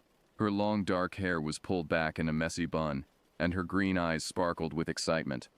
Behind her sat Kai, Liam's best friend and self-proclaimed folklore enthusiast. Kai was 29, with a scruffy beard and glasses that gave him a scholarly air. He waved at me, already nose-deep in some dusty old book. I climbed into the RV, the familiar smell of old upholstery and Liam's preferred air freshener, pine of course, washing over me. As I settled into the passenger seat, Liam leaned over and kissed my cheek. "This is going to be great," he said, his voice low and earnest. "I know things have been rough lately, but this trip, I really think it'll help us, Maya." I wanted to believe him. Part of me did, but another part, a part that had been growing louder lately, wondered if this was just another example of Liam pushing me into something I wasn't comfortable with. As we pulled away from my apartment, leaving behind the safety of the city, I couldn't shake the feeling that we were driving towards something dark and unknown. If only I had listened to that instinct. The first few hours of the drive were uneventful. Zoe chatted animatedly about her college classes, while Kai occasionally chimed in with random historical facts about the areas we passed through. I stayed quiet, watching the landscape change from urban sprawl to rolling hills, and eventually to the beginnings of the Sierra Nevada mountain range. It was as we entered the foothills that Kai's topic of conversation shifted to something that would prove eerily prophetic. "Did you guys know that Yosemite has a rich history of Native American legends?" he asked, leaning forward between the front seats, especially around Mariposa Grove. Liam perked up at this. He always loved a good story, especially if it added an air of mystery to our outdoor excursions. "Oh yeah? Like what?" Kai's eyes gleamed with enthusiasm. "Well, there's one legend in particular that's always fascinated me. It's about a guardian spirit of Mariposa Grove." I felt a chill run down my spine, though I couldn't explain why. "What kind of guardian spirit?" "According to the stories passed down by some of the local tribes, there was once a benevolent spirit that protected the ancient sequoias of Mariposa Grove," Kai explained. "It was said to be a force of nature itself, ensuring the health of the forest and the safety of those who respected the land." Zoe leaned in, clearly intrigued. "So what happened? You said was once benevolent." Kai's expression grew somber. The legend says that as white settlers moved into the area, they began to exploit the land. Trees were cut down, sacred sites were desecrated. The spirit's nature changed in response to this violation. It became angry, vengeful. A heavy silence fell over the RV. Even Liam, usually quick with a joke to lighten the mood, seemed affected by the story. Now, Kai continued, his voice dropping to almost a whisper.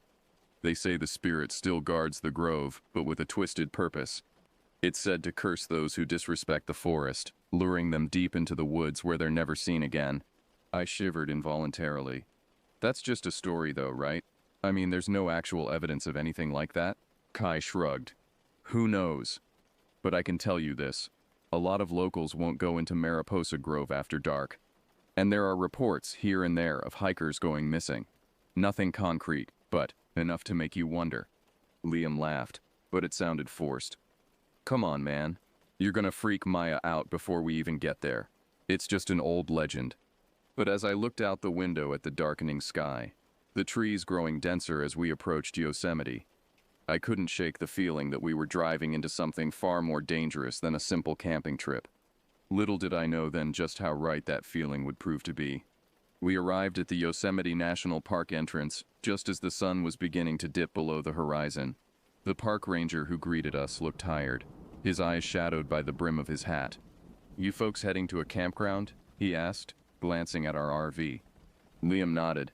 Yeah, we're planning to park at the Mariposa Grove campsite and do some hiking in the area. The ranger's expression flickered for a moment. Was it concern? He handed Liam a map and some paperwork. Make sure you stick to the marked trails, especially around Mariposa Grove. It's easy to get turned around in there, even for experienced hikers.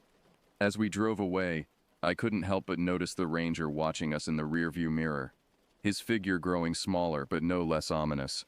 The drive to Mariposa Grove was tense with anticipation. As we wound our way through the park, the massive sequoias began to appear, their enormous trunks stretching impossibly high into the darkening sky. Even from the confines of the RV, their presence was overwhelming.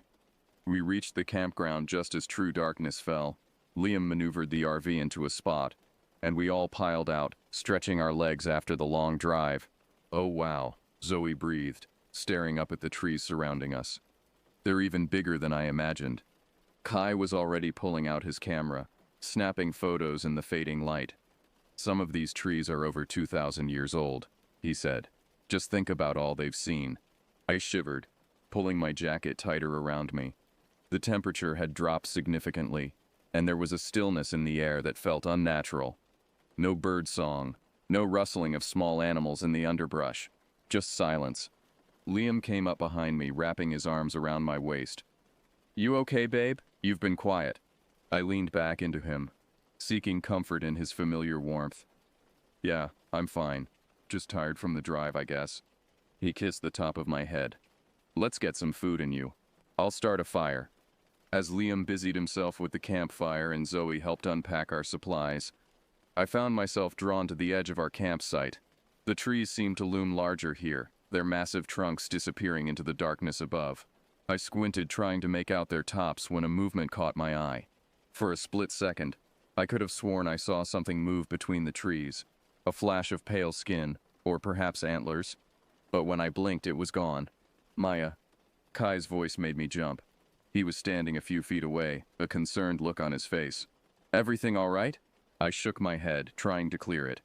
Yeah, sorry. I just thought I saw... Never mind. It was probably nothing. Kai glanced towards the trees, then back at me. You know, the Native Americans believed that the sequoias were sacred. They said that spirits lived within them, watching over the forest. Kai, I said, a note of warning in my voice. Please don't start with the ghost stories. Not tonight. He held up his hands in surrender. Sorry. Force of habit. Come on, I think the fire's ready. We gathered around the campfire, its warm glow a comforting barrier against the encroaching darkness. Liam had prepared a simple meal of hot dogs and canned beans, which tasted better than any gourmet dinner after our long day of travel. As we ate, Zoe regaled us with her plans for the hike tomorrow. I've read about this tree called the Grizzly Giant, she said, her eyes shining with excitement. It's one of the oldest and largest trees in the grove. We have to see it. Liam nodded, his mouth full of hot dog. Definitely. I was thinking we could do the full loop trail. It's about 7 miles. Takes us past all the major attractions. I felt a twinge of anxiety at the thought of such a long hike, but I pushed it down. This trip was important to Liam, and I was determined to make an effort. As the night wore on, our conversation drifted to lighter topics. Funny stories from Zoe's college adventures, Kai's latest research project, plans for the upcoming holidays. But every so often, I would catch one of us glancing nervously at the darkness beyond our campfire's light. It was well past midnight when we finally decided to turn in.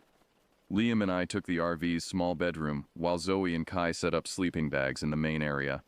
As I lay in bed, listening to Liam's steady breathing beside me, I couldn't shake the feeling of unease that had settled over me.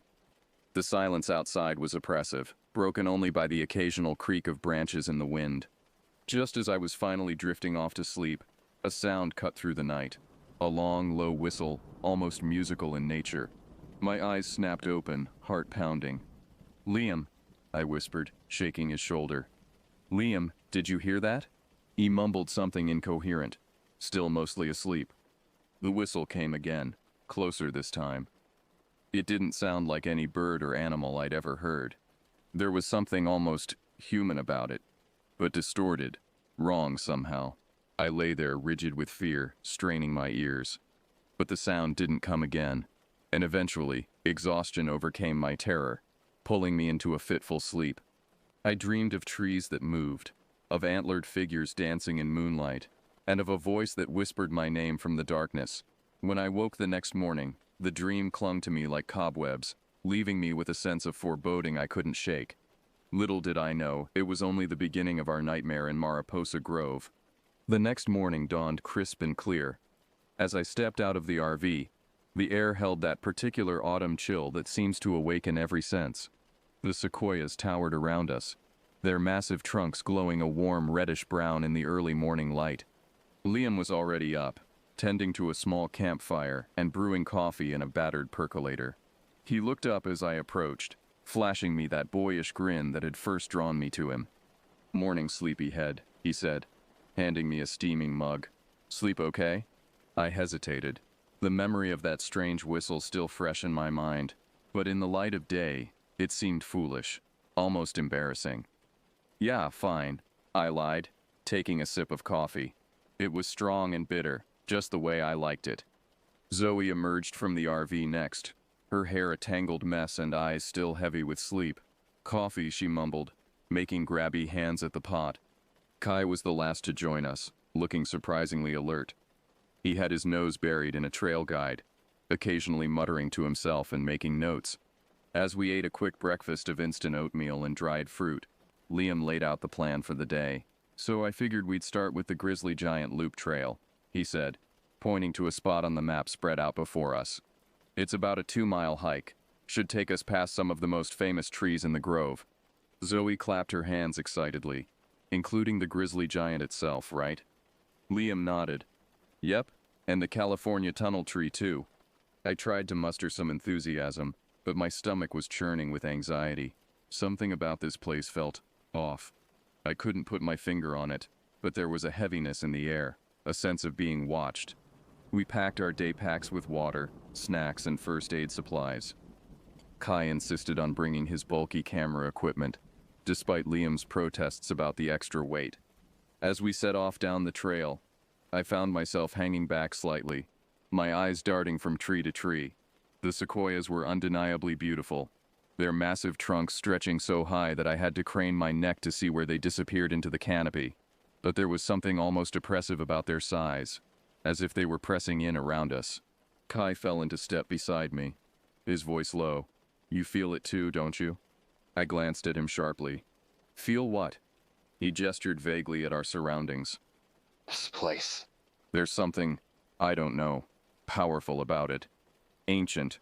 I nodded slowly, relieved that I wasn't the only one sensing it. "It's like the air is thick with something. History, maybe? Or magic?" Kai supplied, his eyes gleaming with a mixture of excitement and apprehension. Before I could respond, Zoe's voice rang out from up ahead. "Oh my God, guys, look at this." We hurried to catch up with Liam and Zoe, who had stopped in a small clearing. There, rising before us like a monument to nature itself, was the grizzly giant. The sequoia was enormous, its trunk wider than a house and disappearing into the sky above us. The bark was deeply furrowed, bearing the scars of countless fires and storms it had weathered over its long life. It's estimated to be around 2,700 years old, Kai said, his voice hushed with awe. Can you imagine? It was already ancient when Rome was founded. We stood there in silence for a long moment, each lost in our own thoughts. I found myself wondering what this tree had seen over the centuries, what secrets it held within its rings. As we continued our hike, the trail winding between these colossal trees, I began to relax slightly. The beauty of the grove was undeniable, and the exertion of the hike was helping to quiet the nagging sense of unease in the back of my mind. But then we reached the California tunnel tree, and everything changed. The tree was massive, like all the sequoias, but what made it unique was the tunnel carved through its base, large enough for a person to walk through. Zoe immediately ran towards it, eager to get a picture. Wait, Kai called out, his voice sharp with concern. Look at this. We gathered around where he was pointing. There, carved into the bark just beside the tunnel, was a symbol. It looked almost like an eye, but distorted, with jagged lines radiating out from it. What is that? Liam asked, reaching out to touch it. Kai grabbed his wrist, stopping him. Don't. It's a warding symbol. I felt a chill run down my spine. Warding against what? Kai's eyes met mine, and I saw real fear there for the first time. Evil spirits, the kind that aren't supposed to exist. As if in response to his words, a gust of wind swept through the grove, carrying with it the faintest hint of that eerie whistle I'd heard the night before. The leaves rustled ominously, and for a moment I could have sworn I saw shadows moving between the trees, just at the edge of my vision. Liam laughed nervously, trying to break the tension. Come on, guys. It's probably just some old graffiti, nothing to worry about. But as we continued our hike, the symbol burned in my mind, a warning we had chosen to ignore. And with each step deeper into the grove, I couldn't shake the feeling that we were being led somewhere, drawn in by some force we couldn't understand or resist. The true horrors of Mariposa Grove were about to reveal themselves, and we were woefully unprepared for what was to come. As we continued our hike deeper into Mariposa Grove, the atmosphere seemed to shift subtly. The sunlight filtering through the canopy took on a strange greenish tinge, and the air grew noticeably cooler. The trail, which had been well maintained near the more popular attractions, began to narrow and twist unpredictably. Are you sure we're still on the right path? I asked Liam, who was leading our group with the trail map. He frowned, studying the paper intently. I think so. The map shows the trail should widen again just ahead. But as we pressed on, the path only seemed to grow more overgrown. Roots protruded from the earth, threatening to trip us at every step. The massive sequoias pressed in closer, their trunks blocking out more and more of the sky. Zoe's earlier enthusiasm had dampened considerably. Guys, maybe we should turn back, she suggested, her voice tinged with worry. This doesn't feel right. Kai nodded in agreement. The ranger did warn us to stick to marked trails. I don't see any markers anymore. Liam's jaw set stubbornly. We can't be that far off. Let's just go a little further. If we don't see anything familiar in the next 10 minutes, we'll turn around. I wanted to protest, to insist we head back immediately, but something held me back.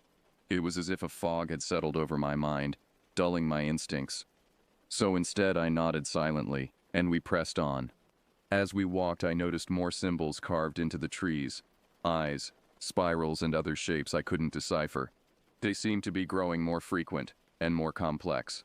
Suddenly, Kai stopped short, causing me to bump into him. Look, he whispered, pointing ahead. In a small clearing stood a deer, but something was terribly wrong. Its body was unnaturally still, yet its head twitched and jerked in a way that made my stomach churn. As we watched in horror, it slowly turned to face us. Its eyes were milky white, devoid of life, yet somehow still fixed upon us with terrifying intensity. We need to go, I said, my voice barely above a whisper. Now. No one argued this time. We turned and began to retrace our steps, moving as quickly and quietly as we could, but nothing looked familiar. The trees all blended together, and the path seemed to shift and change with every step. As the light began to fade, panic set in. We were lost in Mariposa Grove, with night approaching fast. "We need to set up camp," Liam finally admitted, his voice heavy with defeat. "It's too dangerous to keep wandering in the dark." We found a small clearing and hurriedly set up our tents. No one spoke much as we prepared a meager dinner from our packed supplies. The silence of the grove was oppressive, broken only by the occasional rustle of leaves or snap of a twig that made us all jump. As we huddled around our small campfire, Kai cleared his throat. "I think," Liam scoffed, but it sounded forced. "Come on, man. Not the time for ghost stories." "It's not a story," Kai insisted. "The symbols, the deer, the way we got lost, it all fits with the legends.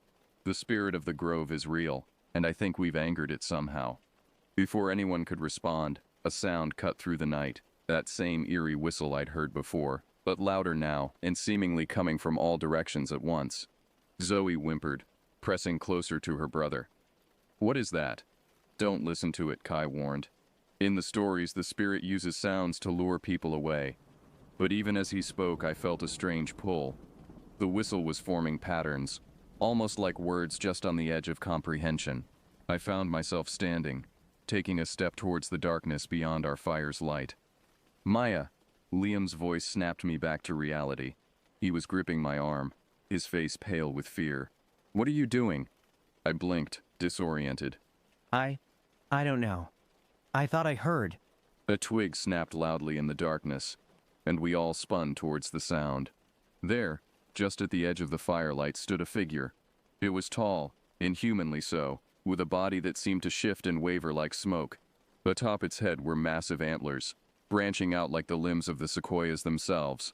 But it was the eyes that froze the breath in my lungs, glowing amber orbs that held ancient alien intelligence.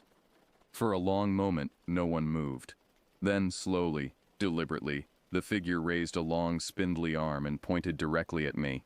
A voice that was not a voice filled my head, drowning out all other thoughts. "You do not belong here." The fire suddenly went out, plunging us into total darkness. Chaos erupted as everyone scrambled for flashlights, calling out to each other in panic. When light finally cut through the darkness again, the figure was gone. But carved into the trunk of the nearest sequoia, still smoking as if burned by some intense heat, was a new symbol, an eye, weeping what looked horribly like blood. As the reality of our situation sank in, I realized with growing dread that our nightmare in Mariposa Grove was far from over. In fact, it was only just beginning. The darkness pressed in around us, seeming to swallow the feeble beams of our flashlights. We huddled together, backs to the rekindled fire, straining our eyes and ears for any sign of the entity's return. The carved eye on the sequoia trunk seemed to watch us mockingly, a constant reminder of the supernatural danger we faced. "What do we do now?" Zoe's voice was barely above a whisper, trembling with fear. Kai spoke up, his usual enthusiasm replaced by grim determination. "We need to protect ourselves. In the legends there are ways to ward off evil spirits." Liam scoffed, but there was no real conviction behind it. "You can't seriously believe." "Look around you, Liam," I snapped, fear making my voice sharper than intended. "After what we just saw, how can you not believe?" He fell silent, the reality of our situation finally sinking in. Kai continued, "We need to create a circle of protection. Salt would be best, but we don't have any. We'll have to use what we have." We sprang into action, desperation driving us. Using sticks, we etched a large circle in the dirt around our campsite. Kai instructed us to place small stones at regular intervals along the line, murmuring what he claimed were protective chants as we worked. As we finished the circle, a cold wind whipped through the clearing, causing the fire to flicker wildly. The whistle returned, louder than ever, seeming to come from everywhere and nowhere at once. "Don't listen to it," Kai shouted over the noise. "Stay in the circle, no matter what." The wind intensified, becoming a howling gale that threatened to tear our tents from the ground. Debris swirled around us, leaves, twigs, and something that looked horribly like bones. Through it all, that unearthly whistle continued, worming its way into our minds. I pressed my hands over my ears, trying to block out the sound, but it was useless. The whistle formed words in my head, incomprehensible yet somehow enticing. I found myself taking a step towards the edge of the circle, drawn by a force I couldn't resist. Maya, no. Liam's arms wrapped around me, pulling me back. The contact broke whatever spell had taken hold, and I collapsed against him, shaking. The assault continued through the night. We took turns keeping watch, fighting exhaustion and the constant temptation to step outside the circle. The entity appeared several more times, always just at the edge of our vision. A flash of antlers here, a glimpse of glowing eyes there. As dawn finally began to break, the attack subsided. We looked at each other, haggard and shell-shocked. No one had slept, and the night's events had left us all changed. "We need to get out of here," Liam said, his voice hoarse. "Now, while it's light." We quickly packed up our campsite, staying within the protective circle as much as possible. As we prepared to leave, Kai held us back. "Wait," he said, pulling out his journal. "We need to make an offering." "An offering?" Zoe asked, incredulous. "To that thing?" Kai nodded grimly. "It's our best chance of appeasing the spirit and getting out of here safely. The legends say it demands a personal sacrifice." We each contributed something. A cherished photo, a lucky charm, even a lock of hair. Kai placed them in a small pile just outside our circle, then lit them on fire, murmuring words in a language I didn't recognize. As the smoke rose, the forest around us seemed to exhale. The oppressive atmosphere lifted slightly, and for the first time since we'd entered the grove, I felt a glimmer of hope. We set off, Liam in the lead with the map, trying to retrace our steps. But it quickly became apparent that the grove had other plans for us. Paths that should have been there were overgrown, or simply gone. Landmarks we remembered seeing were nowhere to be found. As the day wore on, our water supplies dwindled, and hunger began to gnaw at us. The sequoias loomed ever larger, their shadows seeming to reach out like grasping hands. "We're going in circles," Zoe finally said, her voice cracking with exhaustion and fear. She was right. We had passed the same twisted tree at least 3 times now. The grove was toying with us, leading us deeper into its heart. As the light began to fade once more, dread settled over us like a physical weight. We couldn't survive another night like the last. Something had to change, or we would never leave this place alive. That's when we heard it, a sound that didn't belong in this ancient forest. The distant but unmistakable rumble of a vehicle. Hope surged through me. "The road," I cried. "We must be close to the road." We took off towards the sound, stumbling in our haste. But with each step, the noise seemed to shift, coming from a different direction. It was leading us on, I realized with growing horror. Just like the whistle, we burst into a clearing and froze. There, in the center, stood our RV. But it was wrong, twisted and warped as if it had been there for decades. Roots and vines growing through its rusted frame. And there, etched into its side in letters that still glowed with unearthly heat, was a message. "Only one may leave."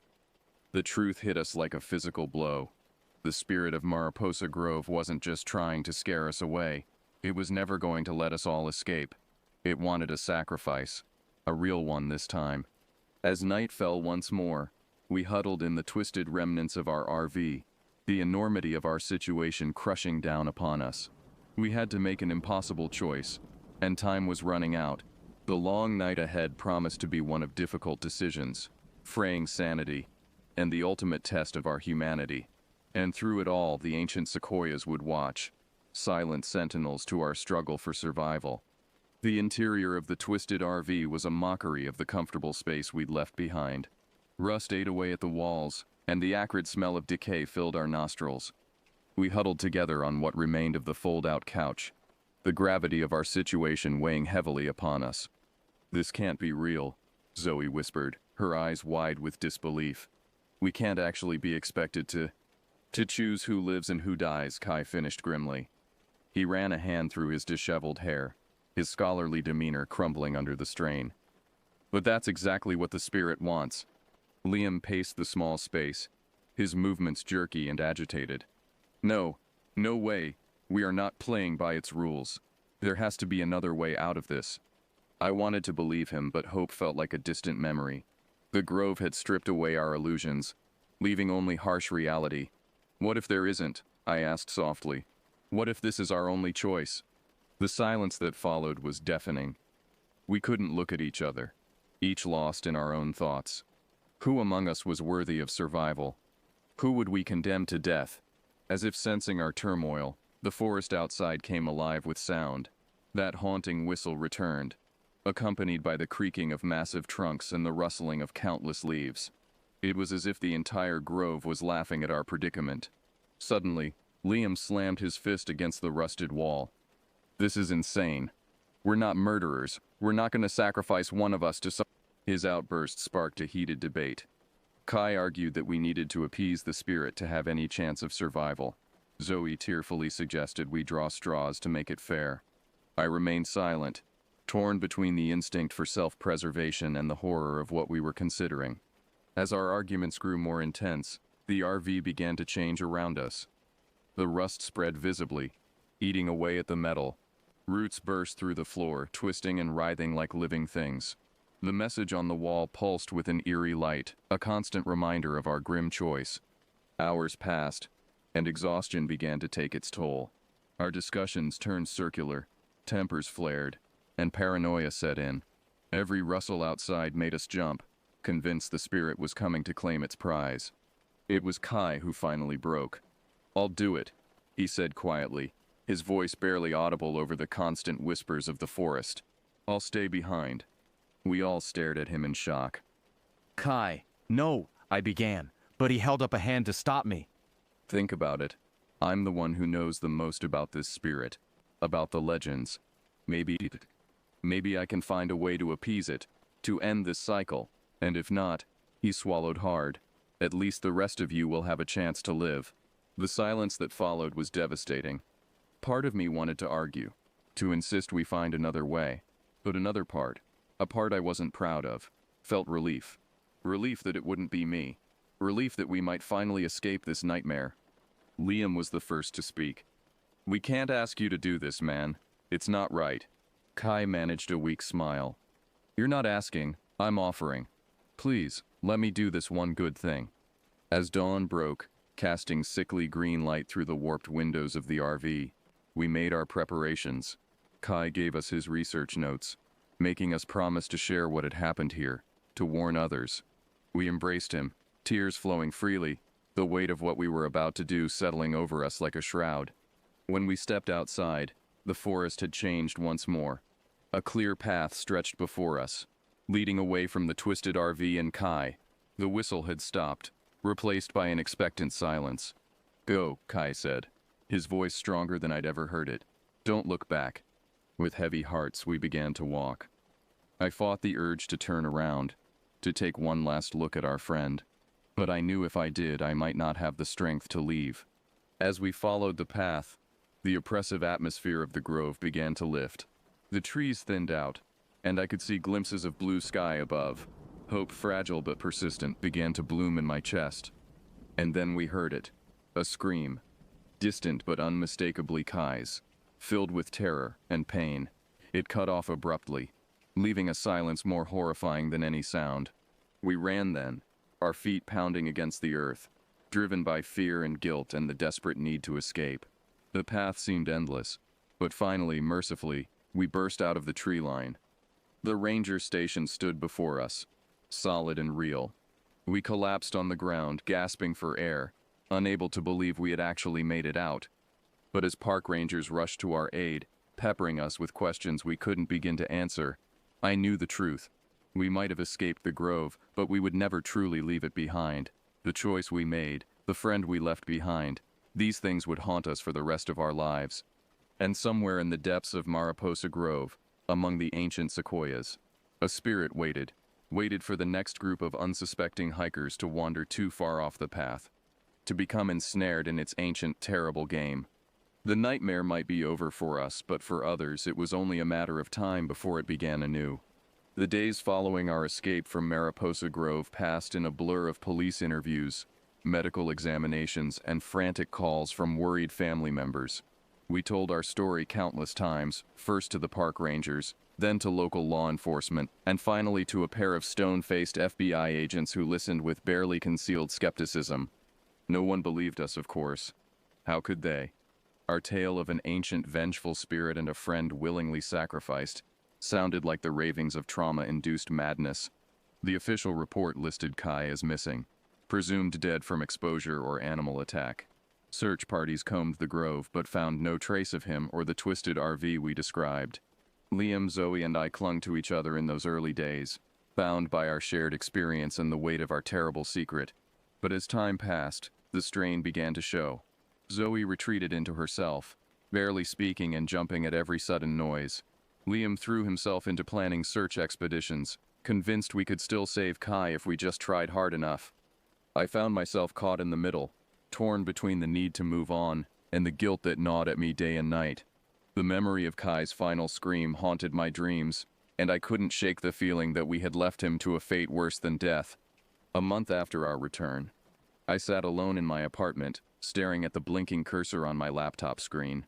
Kai's journal lay open beside me, filled with his meticulous notes on the legends of Mariposa Grove. We had promised to share his research, to warn others of the danger lurking in those ancient woods.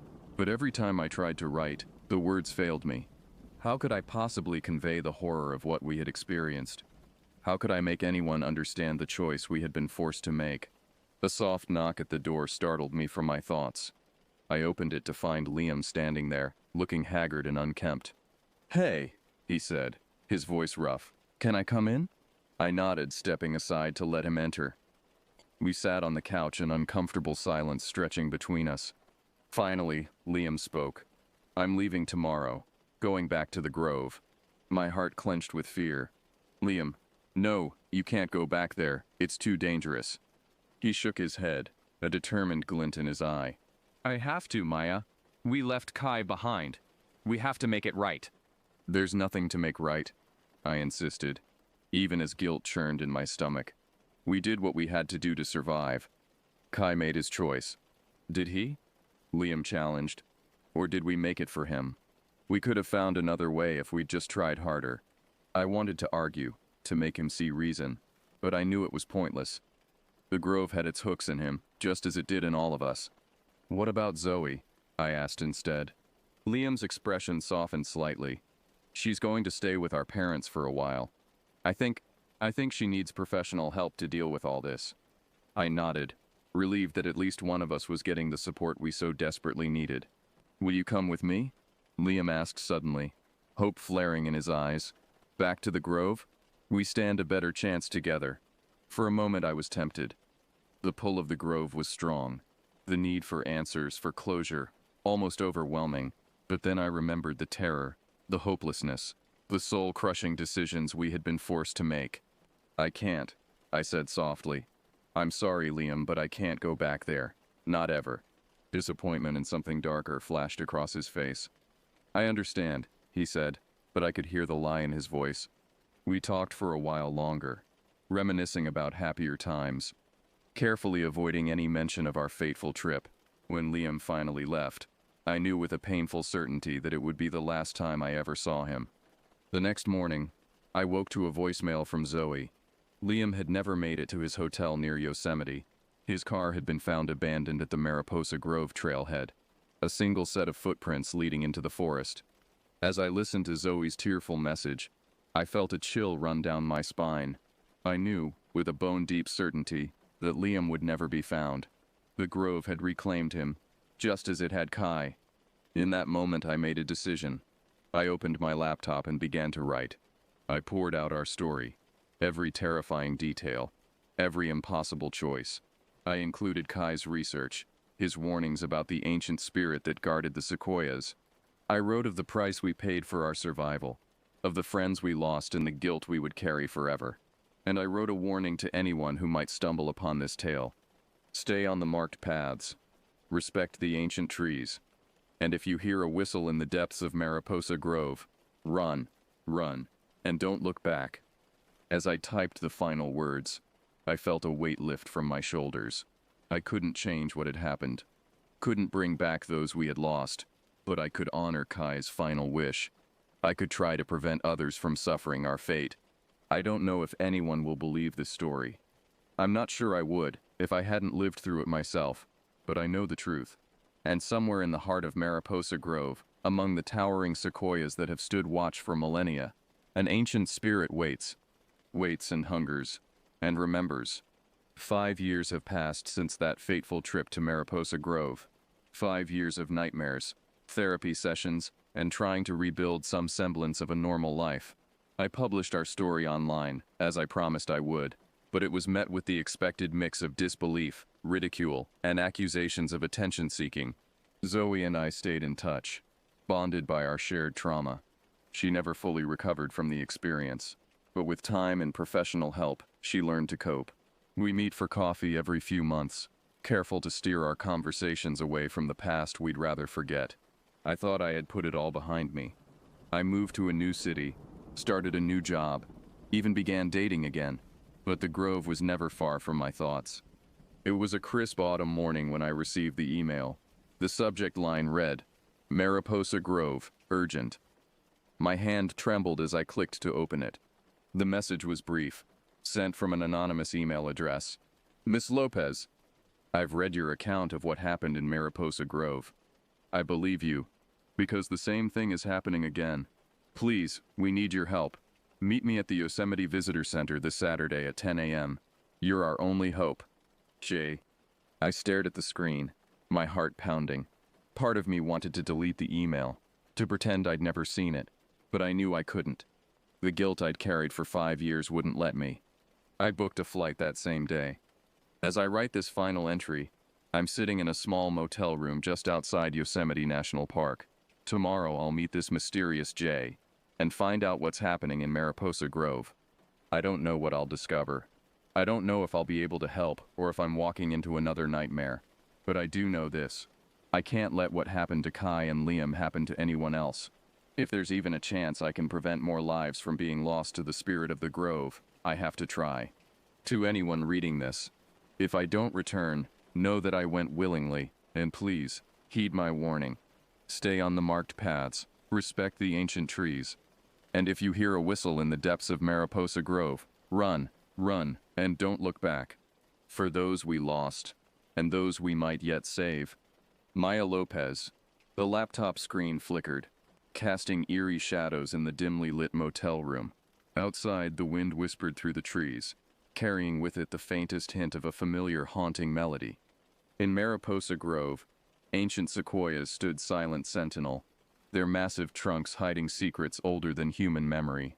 And deep within the heart of the forest, something stirred, awakening once more to the presence of those who dared to challenge its domain. The cycle was beginning anew, the spirit's hunger undiminished by the passage of time, as a new group of unsuspecting visitors entered the grove, drawn by curiosity and the allure of the unknown. The whistle began again, soft at first, then growing stronger. The nightmare that Maya, Liam, Zoe, and Kai had endured was not over. It was perhaps only the beginning of a much larger, more terrifying story, one that would continue to unfold in the shadows of Mariposa Grove for years to come.